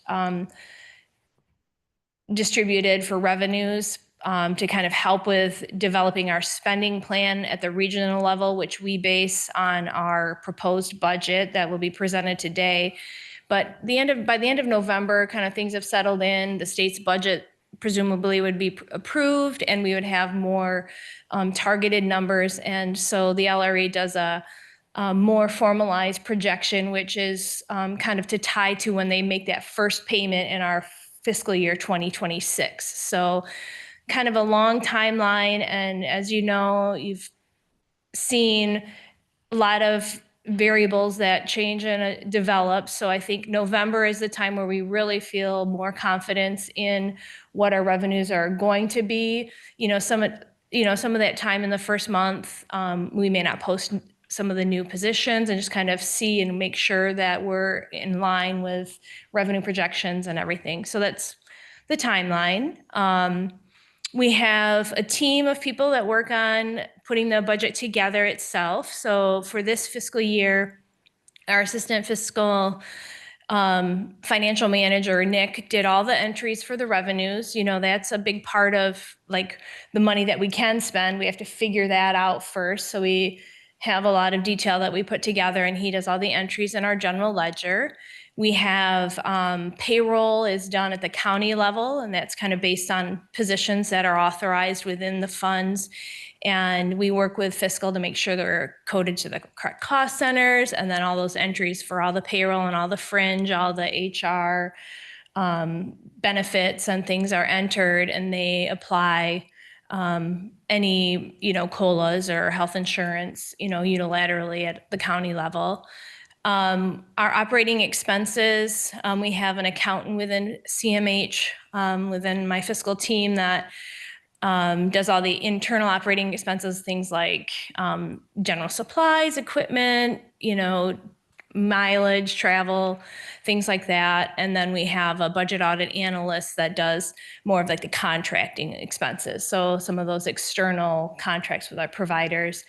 All of our process is based on a 3-year analysis of expenditure spending. Sydney, our analyst, also does the grants, which she is primary reporter for all of our CMH grants. So that's the team. For fiscal year 26, our revenue assumptions for the mental health and SUD fund, we started our revenues we matched current budget. So fiscal year 25, our current budget, what we have, if you recall, we had a large adjustment a couple months ago into revenues kind of based on some additional revenues that came through for autism and some adjustments to our CCBHC program funding. So we started with that assumption. We projected that Medicaid enrollments would remain consistent over our 3-year average. And we have a continuation of CCBHC supplemental funding. That program is continuing. We are expecting our state and local revenues to remain consistent. We have allocated expenses both at the county general fund level and at the state general fund level. Those are mandatory, and those numbers will remain consistent. And that we have, we made an assumption of existing and confirmed SUD funding. So all of those revenues for mental health and SUD were kind of based on current year, what we know. Question. Mhm. Sorry, I'm gonna jump down. Yeah, quick, yeah, yeah. But based on this slide, so you're assuming that our Medicaid revenues are matched to this year's Medicaid revenues. Does that include the $2.5 million that is being released? So it does in a way because we had an adjustment of our CCBHC and we haven't finalized our PPS rate yet. So it ends up balancing that number, but there may be an adjustment of where the revenues are actually budgeted when we get to that November timeline. So those revenues are, that Michael talked about, are coming from traditional Medicaid and HMP dollars. We have an equivalent amount, but it's budgeted in CCBHC base capitation and Medicaid. And that really, those numbers kind of can go either traditional or CCBHC depending on the service activity. So we do reassignments of those Medicaid dollars regularly as the encounter detail, kind of guides that. And so yes and no. It doesn't, hopefully the final revenues will have 2.2 million in addition to what we assumed right now. But where we're at right now, I think is maybe we needed that money to maintain our current, we're at a healthier position than we have been, and we needed that money in there, and it was budgeted, but it was in CCBHC that maybe because of delays to like the DCO arrangements and some of those service assumptions that we made for CCBHC, we may not have, we may have to adjust and move them to the other category. I don't know if I'm answering that. Yeah, the answer is yes, but in a more simplistic way. It gets There's a lot of folded in. weeds to get into here, Right. sorry. Yeah, believe me, Amy was in a meeting we were both, but she did all the talking for 2 hours yesterday with the region, trying to answer, like getting them to answer the question that you're asking to. And boy, that was challenging. The answer is yes, because the additional money, so it shouldn't be called additional, the money that we were owed is now built into the Medicaid rate that we can assume from the state to us, which we can assume will carry over until next fiscal year. So it is a budget assumption that can be made, and we will just have to double check that the rate that we get per person includes that going forward, which we'll know by November So that would be for just this 1 year, or you're assuming permanently. you're assuming that MDHHS is going to continue to release that money? Yes, because what they basically did is withhold it and thus give us less of a rate per person. And now they're restoring it. And we should be able to assume that that current rate will be the rate going forward because it's what we thought we were going to get at the beginning of the year anyway. So Right. it's but then they- restoring it to the rightful position. I understand, but they didn't do that. And Correct. So if they decide not to do it for whatever reason again, then we'll be in the same position. Yes, and we will have to $4 we million would have to deficit. advocate again to have them restore. And to me, now I don't have a crystal ball, but to me, it would be unlikely to remove it because they validated it putting it back. But we have to keep a close eye on it for sure. Because all I see is, in this, I see a $6 million increase Mhm. in the adopted budget from last year. And so when you are talking about revenue assumptions, you say Medicaid revenues are matching last year's, Right. but you're matching the adjusted Medicaid revenues last year. So I guess explain to me why this is $6 million higher than what we budgeted at the beginning of last year. Yeah, I don't know if I understand the premise. So when I'm looking at a couple slides down at the Mm-hmm. 2025 adopted budget, intergovernmental revenue is 66,500,000 roughly. And the 2026 recommended budget is 73,300,000. Mhm. So that's a $6 million increase. Mm-hmm. Do it. You want to take a crack at it? Yeah, so a couple things happened from the preparation for the fiscal year 25 budget and today. 1 million of that comes from, well, actually I think 1.4 million comes from the autism increase that we received for the direct care worker dollars. So that equates to about 1.4 million. The others 5 million would be from the CCBHC, and we're still waiting on confirmation of the PPS rate, but that between the HMP CCBHC dollars and the Medicaid CCBHC dollars were the other components of that. The 20, assumptions for fiscal year 25 were, they were under projected just based on conservative, we were trying to be conservative, the timeline.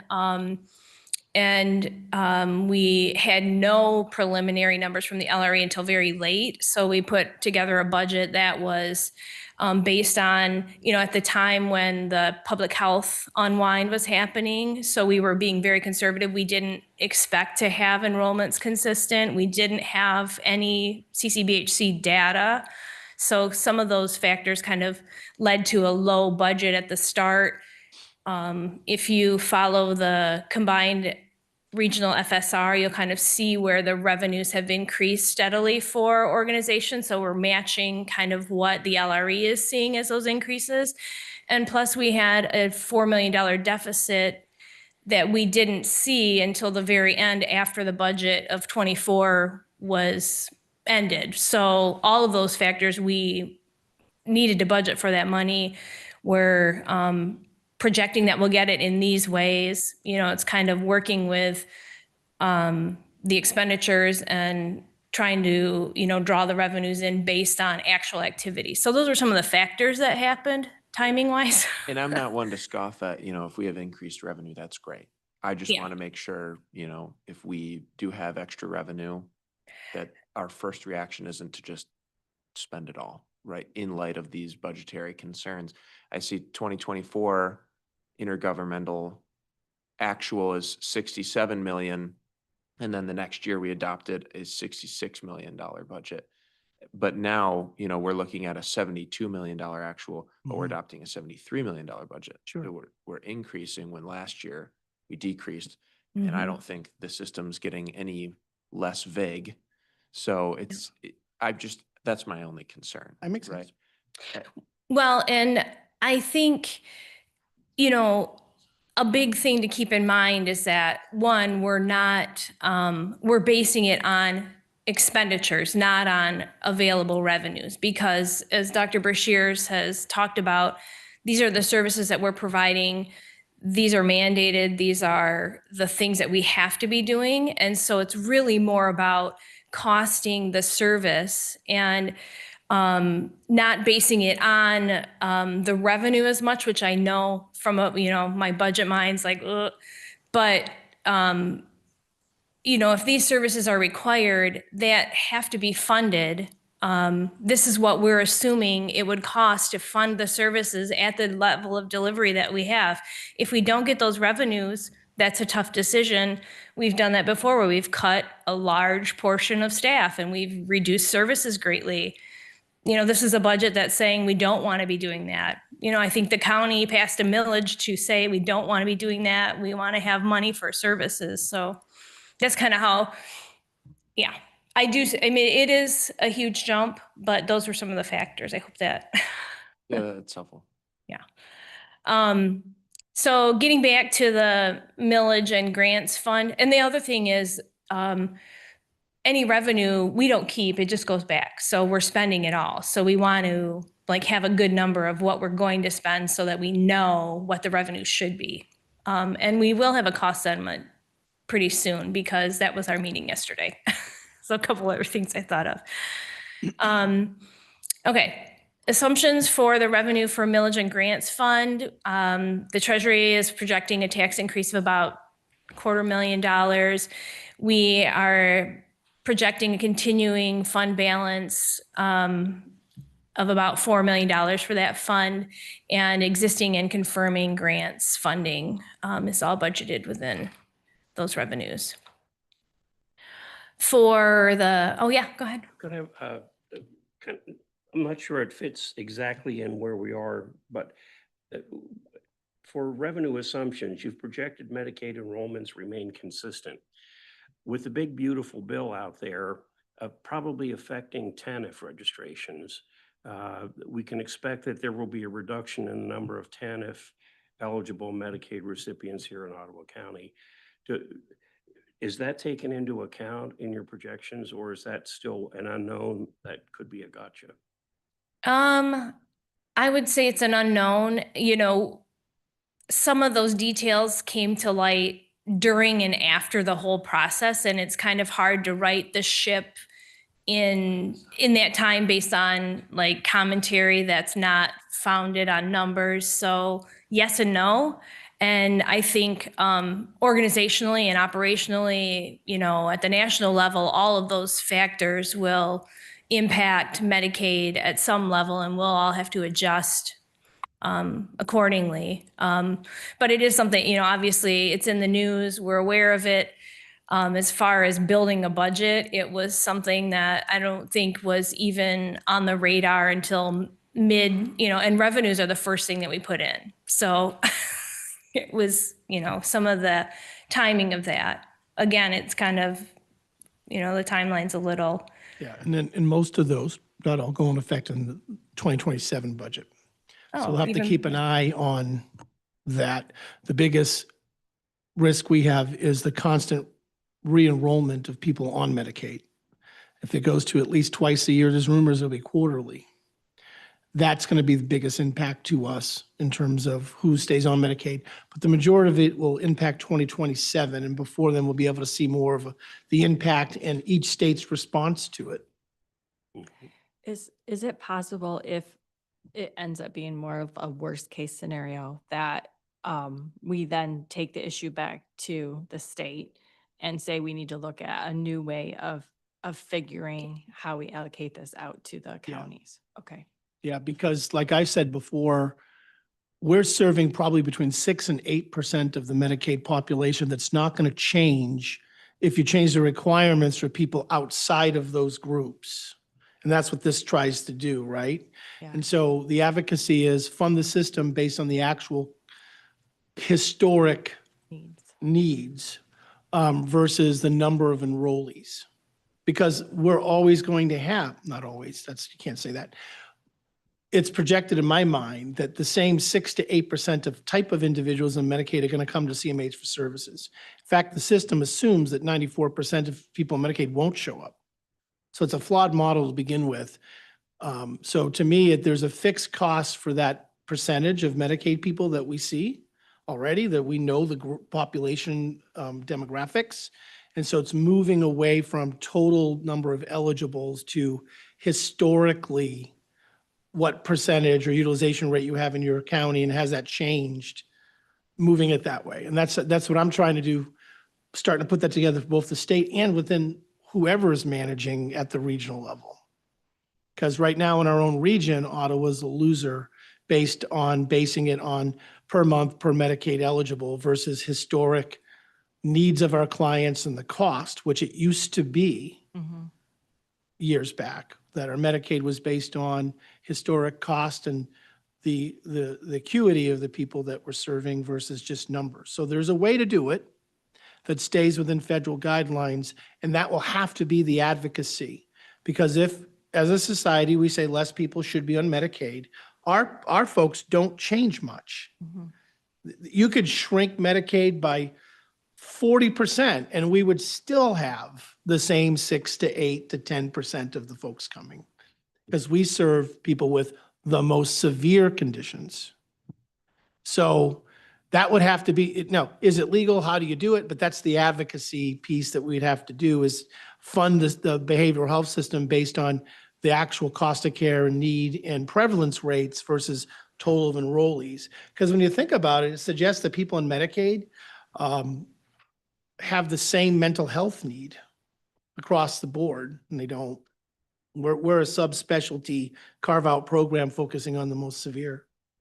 So if we get hit by big changes, we have about a year to figure it out. That's the Mhm. bottom line. Okay.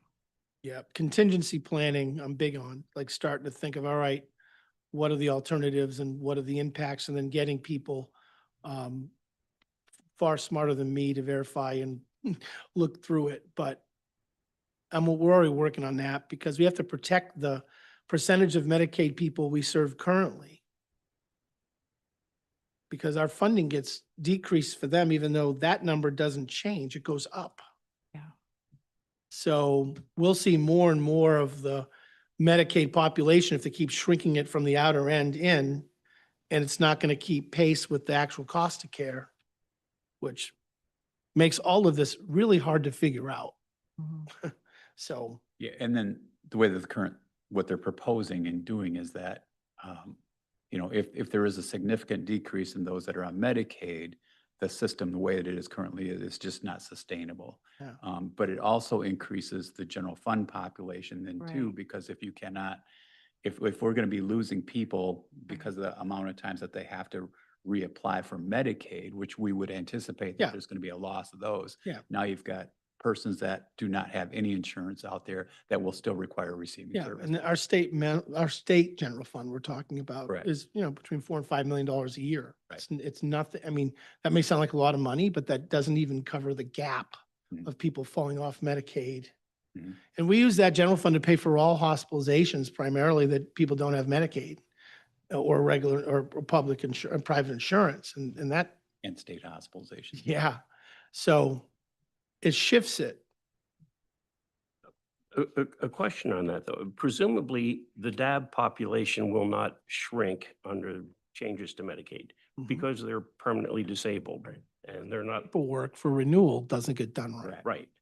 But maybe someone will be wise enough to realize you've been permanently disabled for 30 years. We're not going to make you reapply every 3 months.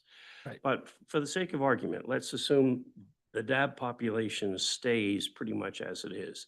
We're talking about changes to the TANF population. And with work requirements and everything else, some people just may drop out. Right.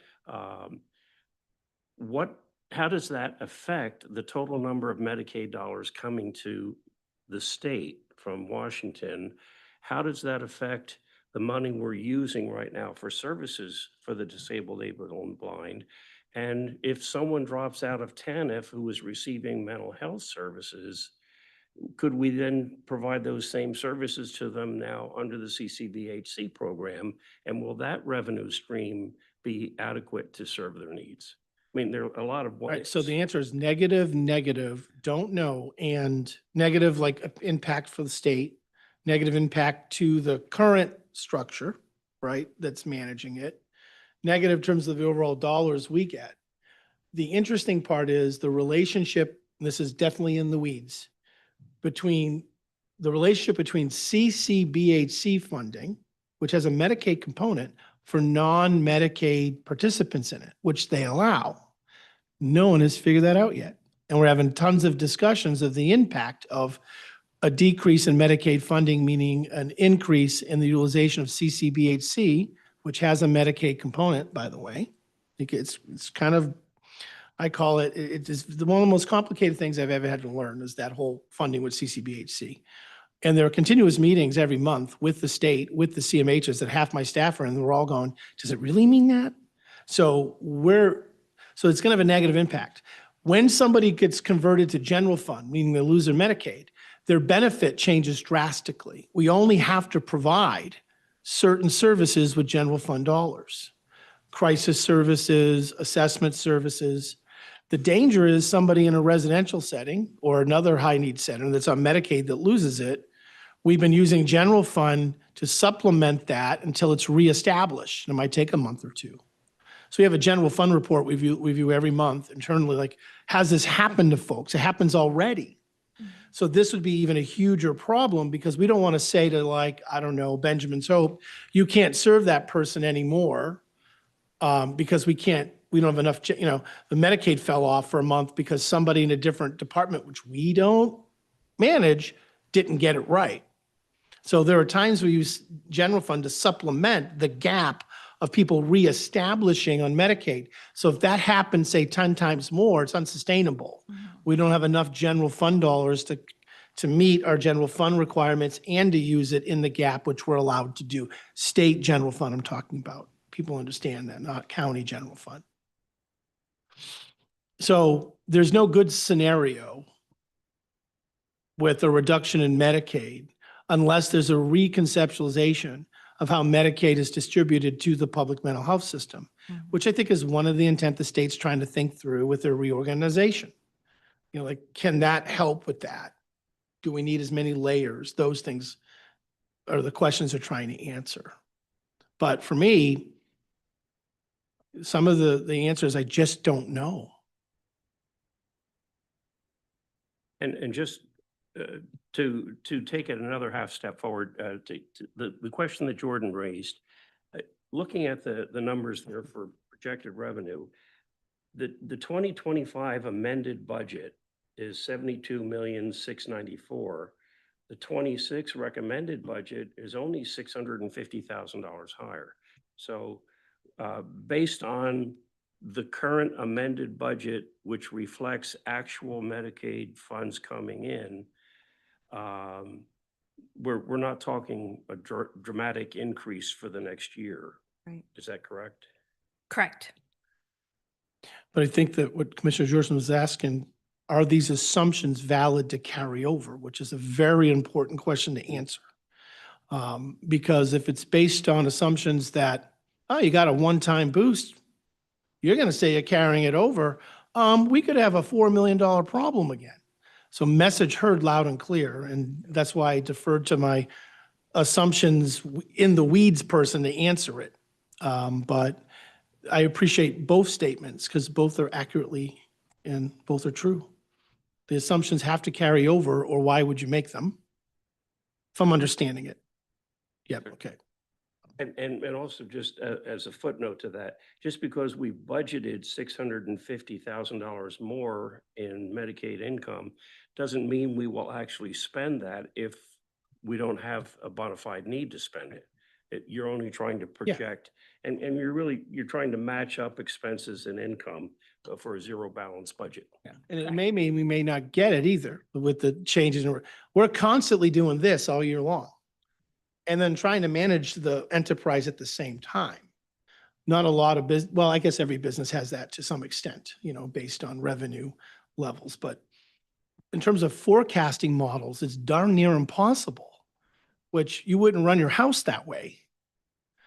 So it defies logic when we're trying to manage a big system, when you can't even have, you have the assumptions and you're holding true, and then there are variables you don't control, and then you have to make adjustments. And then at the same time, you shall and must provide the service.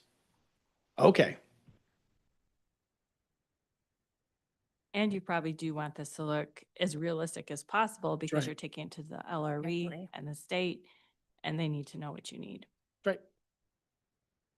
I think that's the biggest thing is, you know, we had the demonstrated need. We had a deficit in 24 that we have to address. We added revenues for 25 that, you know, we're working to address in 25, and that leads over to 26. And, you know, a lot of the having it balanced with where we're at currently is a conservative step, because we don't want to say we're going to have another $4 million increase, you know, but that may happen if we have more, you know, those things can happen, but. Are you including in here? So for instance, we're looking at that autism rate just continue to escalate. Are you including that continued increase in the budget? Yeah, I was going to say I have some, let's go to the expense assumptions. I do have some numbers on that. So generally for the mental health and SUD fund, we assume expenses based on a 3-year average spend for, you know, general operating expenses, trending client increases in community living supports, specialized residential. We are projecting a 10% increase in both of those services, and that's included, and then 5% increase above current in autism. And that's just based on the trajectory and average rate of enrollment increases. We'll be adding proposed 7 full-time positions, new positions for the budget, and applied a 3% cost of living and health insurance increases, and that's countywide numbers. We had allocation increases across all of our allocated expenses that are listed there between admin and IT for that fund. As far as, does that answer your question? So we put 10% in for specialized residential and CLS and 5% for autism. For the millage and grants fund, we're, budgeting for a continuation of our existing grants. We have expenditures projected at a little lower than 2025. We had 2 grants that were expiring, and a reduction in a one-time payment for providers that's budgeted, and, kind of just to be conservative. I think Michael talked about that previously. And then position changes from millage to mental health fund. When we did our payroll review with fiscal services, there are a few positions that we moved to the mental health fund that are Medicaid service activity positions, so needed to be in that fund. I have a couple questions. Mhm. So, one, going down to the proposed budget again, I see under salaries and wages, the recommended budget's 14 million. 2024 actual, well, 2025 amended is 12,450,000. That's a 12% increase. What percent of that $1.5 million increase is due to the 7 new full-time positions? I would have to look at that specifically to get the number. Yeah, I'm not sure if it's in full, just the 7 positions, or some of the positions that move from millage to mental health as well are a factor in that. Okay, because I see 3% cost of living. Mhm. 3% health insurance is a different line item that's under benefits, I would assume. Mhm. So I'm wondering why it's a 12% increase, but we're only increasing salaries 3%. I can look into that and get the actual details for that. Please do, because I see 2026 recommended salaries is 14 million. 2024 actuals was 10 million. That's a 40% increase in 2 years. Mhm. That's pretty concerning to me. I mean, that's an unsustainable trajectory. If there's some sort of, short-term adjustment that needs to be made, I think that's a fair discussion, but I don't like that trend. 40% increase in salaries in 2 years is clearly unsustainable. So maybe 40% of the total expenditure has gone up in 2 years. 10. Just within 2024 payroll. Yeah, 2024 actual was 10 million. 2026 recommended is 14 million. That's an increase of 4 million, which is a 40% increase. Call it 38, 39. That just seems high. So maybe a little. One factor to keep in mind, if you recall that we talk about monthly, is we have vacancies. We have, I think, 22 or 18% vacancy rate, monthly average vacancy rate. So we have to budget those positions in full to keep them within the budget. But right now, I think we have 1.7 in vacancy savings in that fund right now in our current 2025.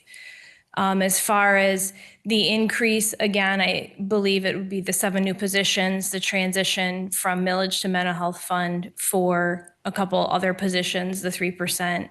But I can get you the detail. I mean, you're right. It was 10 million. I think the 10 million was actuals. So our actuals for 25 will probably be, 12 million. And that, we have 14 million budgeted in 26. It'll probably be 12.2 million, kind of falls in that. But we have to budget the full, because we have an obligation to pay the employee if they're in a position. If the position's filled, we have it budgeted. If we have it we want to have it authorized so that it can be filled. But Sure, because I see down in the mental health, the millage budget, it Mhm. looks like there's a recommended decrease of $200,000, which does not account for the other 1.3 million. So I guess I'm just looking for a little bit more background. Yeah, we can provide that, and definitely we'll go through it through the finance committee too. But I will tell you that some of the positions, this is my first full, I was here at the last quarter of last year,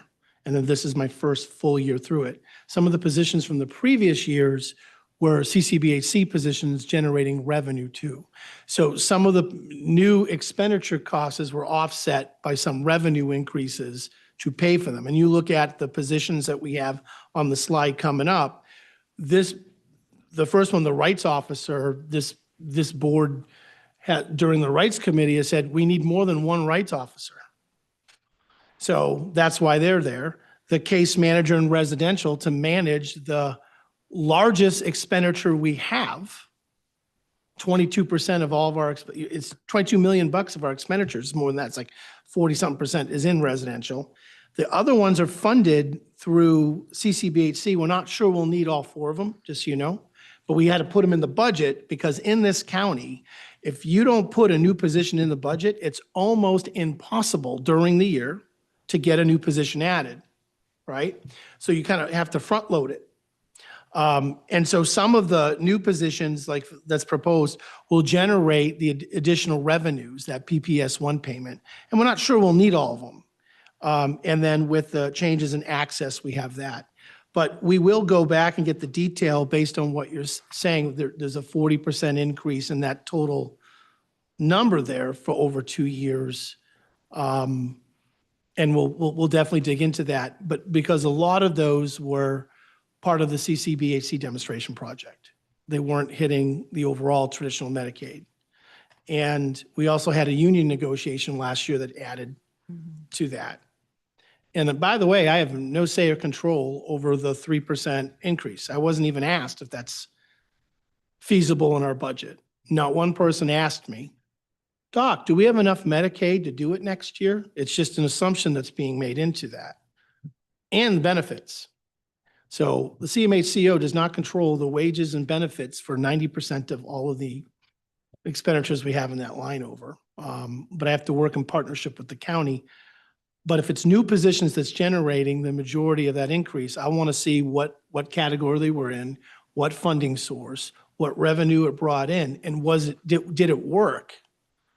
So like if last year before I got here and we had positions that were approved based on the belief that we're going to generate revenue through another funding, did it happen? So I'll answer that question too.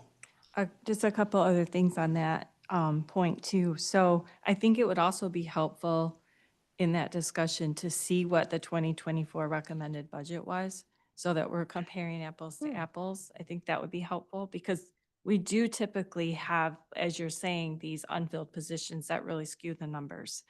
So I think it's important to compare recommended to recommended, actual to actual. But then also we've seen these increases in particularly like the autism. So it might be helpful to go back 2 years and say, what have the staffing increases been as well? Like not just this year, but give us that. I'd probably look at 3 to 4. We'd probably expand that out. Yeah. Okay. But I'll tell you, in the majority of the services, the amount of positions added has not kept up with the demand, and it's not, and it's been very difficult to maintain it with the current revenue. So I know since I've been here, we're only adding positions that I think are absolutely necessary to meet our obligations. And I'm constantly weighing that in terms of what I'm recommending. Ultimately, I don't even get to approve the positions in my role. I can't even recommend that you approve the positions. You can, which you do with the budget. That's why we're doing this here. But you're recommending that the county commissioners do it. So, which is fine. But just be aware there's some distance on who actually makes the decision of what's allowable within our own budget. what makes our mandate on the mental health code very difficult as a CMH board.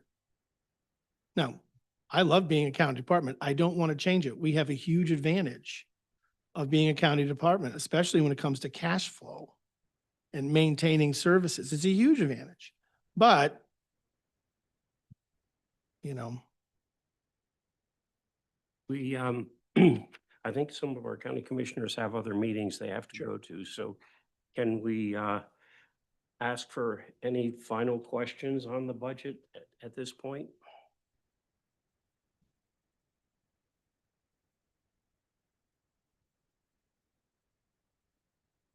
We've all had an opportunity to review the materials, so not to cut you short, Amy, but No. if anybody has any questions about any of the additional information here, it would be helpful if we could have a vote on this budget today, one way or the other. Do you need a motion? Beg pardon? Do you need a motion on this? If we're ready for a motion, yes. Okay, I'll make the motion to approve the fiscal year 26 CMHOC operating budget as presented and forward to the Ottawa County Board of Commissioners for approval. Support. Okay, any further questions on the motion?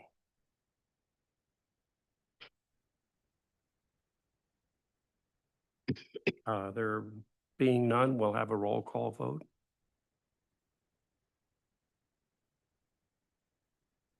Yes. Director Dritzma, Yes. Director Fakler, Yes. Director Rhodey, Yes. Director Davis, Yes. Director Vanderswag, Yes. Director Wenzel. Yes. Director Savage,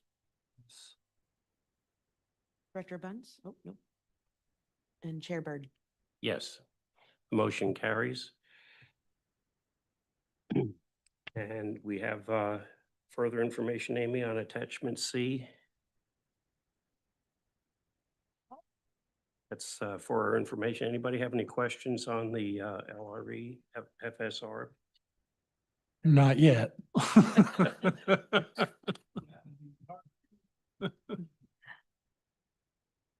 That, you have serious questions or?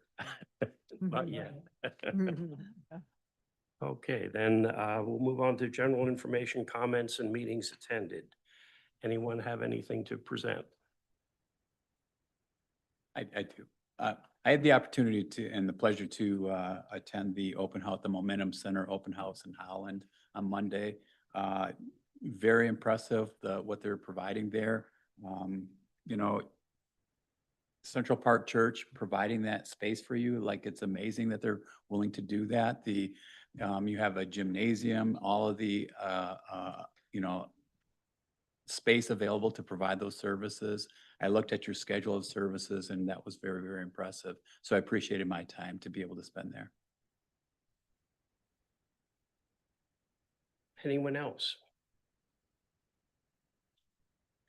I would point out, we sent out to everyone a survey for Michael's review, and his anniversary date is coming up the end of the month. The executive committee will be gathering all of that data and taking it into consideration as we perform a review, and then we will report that back at our August meeting. So if you have not done that yet, please fill out that survey, and Amanda will be collating all the data for us. Any further public comment?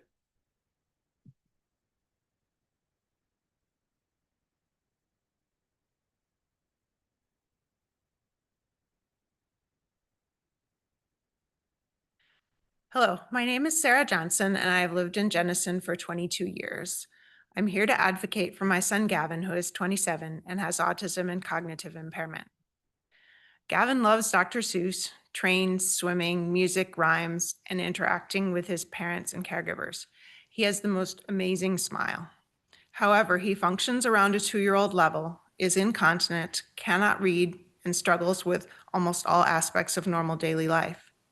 In addition to these disabilities, he struggles with aggressive behaviors which stem from GI pain, sensory overload, the inability to communicate his needs, or unexpected changes in routine. Due to his profound disabilities and the extremely high level of care needed, Gavin qualified for specialized residential care when he turned 18. However, we did not start pursuing this option until 2 years ago when my husband had an extended bout with pneumonia. Age and health are limiting our ability to continue caring for Gavin at home. My husband is 68 and has had 2 heart attacks, and I work almost full-time during the school year. A year ago, Gavin aged out of school, leaving 30 unfilled hours a week. There is no day program that will take him and no residential spots available for him. Why is this? Gavin's needs are so high that there is no existing program that can safely support him. Gavin is so qualified for specialized residential care that he is overqualified.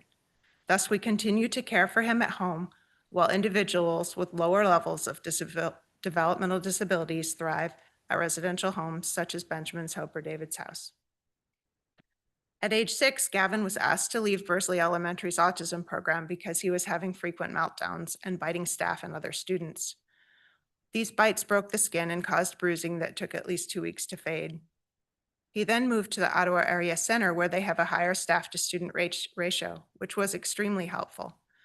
However, even at the Ottawa Area Center, Gavin's needs exceeded those of the other students. Many safety procedures were put in place, including a 2-to-1 staff-to-student ratio and later his own classroom. In addition, Gavin was scheduled to arrive and depart either before or after other students. When he would walk through the halls to the pool or gym or playground, or when arriving and departing, his staff would first alert other staff by a walkie-talkie so that they could close their classroom doors before he passed by. I don't disagree with the day programs and residential programs that say they cannot take him. I know they're right because I have lived with him for 27 years. And while I love him with every fiber of my being, I know better than anyone how disastrous it would be to put him in a house with 3 to 5 other individuals with disabilities. It was enough of a challenge to keep everyone in our household safe, especially his younger sister. Our daily existence included constant vigilance. Our daughter never left her room without an adult ensuring that she had safe passage to the bathroom or the kitchen or out the door to school or other activities. We have also had to make modifications to ensure Gavin's own safety, such as protective coatings on all windows so they would not shatter and cut him when he banged on them. Most of our walls are now covered with wood paneling. It is also common for him to flip over furniture, which has included the fridge and piano. Gavin can thrive in the right environment, but that environment is different than for most with special needs and unfortunately more expensive. I would give anything for him to have normal special needs and be able to live in a normal group home. But at this point, he can't, and yet CMH is still required to provide services. They currently have a couple of creative options on the table, but they are naturally very costly. We've done this on our own for many years with the help of school and part-time caregivers. Now, without school and without reliable and consistent help, we are in desperate need of specialized residential care. We are asking that Gavin receive the funding necessary to pay for the same kind of care that others with less intense needs are receiving. Thank you so much for your time. Thank you, Sarah. This represents a portion of the community we serve with extremely high needs, and we are desperately trying to come up with solutions on how we can provide those services. Any other comments?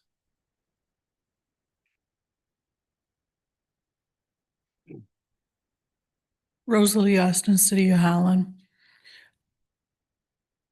I too live that life for longer, and they're more than just outliers. They are human beings with significant, extraordinary needs that are costly, and just the severity and intensity is only increasing, and more people.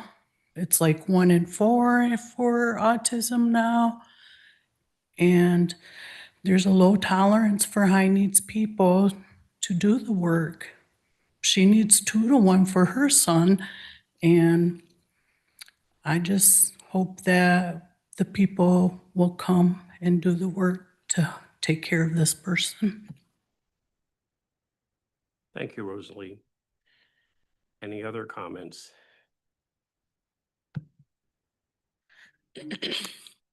Hello, Becky Buholtz, Executive Director at Harbor House and proud resident of Ottawa County. I'm here today to express our profound gratitude for the recent approval of our increased residential rates.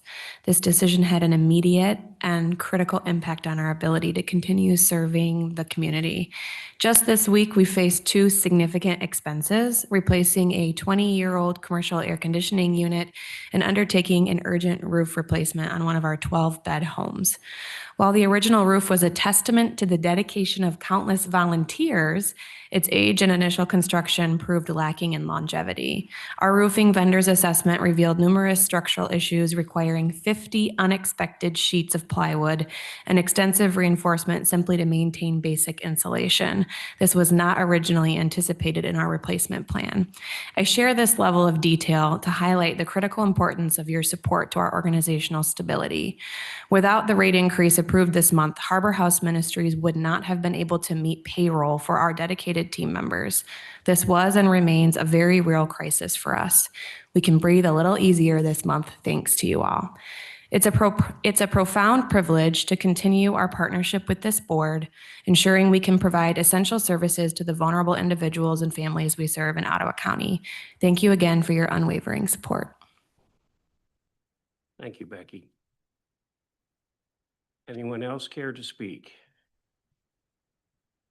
Do we have anyone online? Okay, we'll call the public comment closed. Absent anything else from board members, do we have a consensus for adjournment? Anyone opposed? Thank you for your attendance.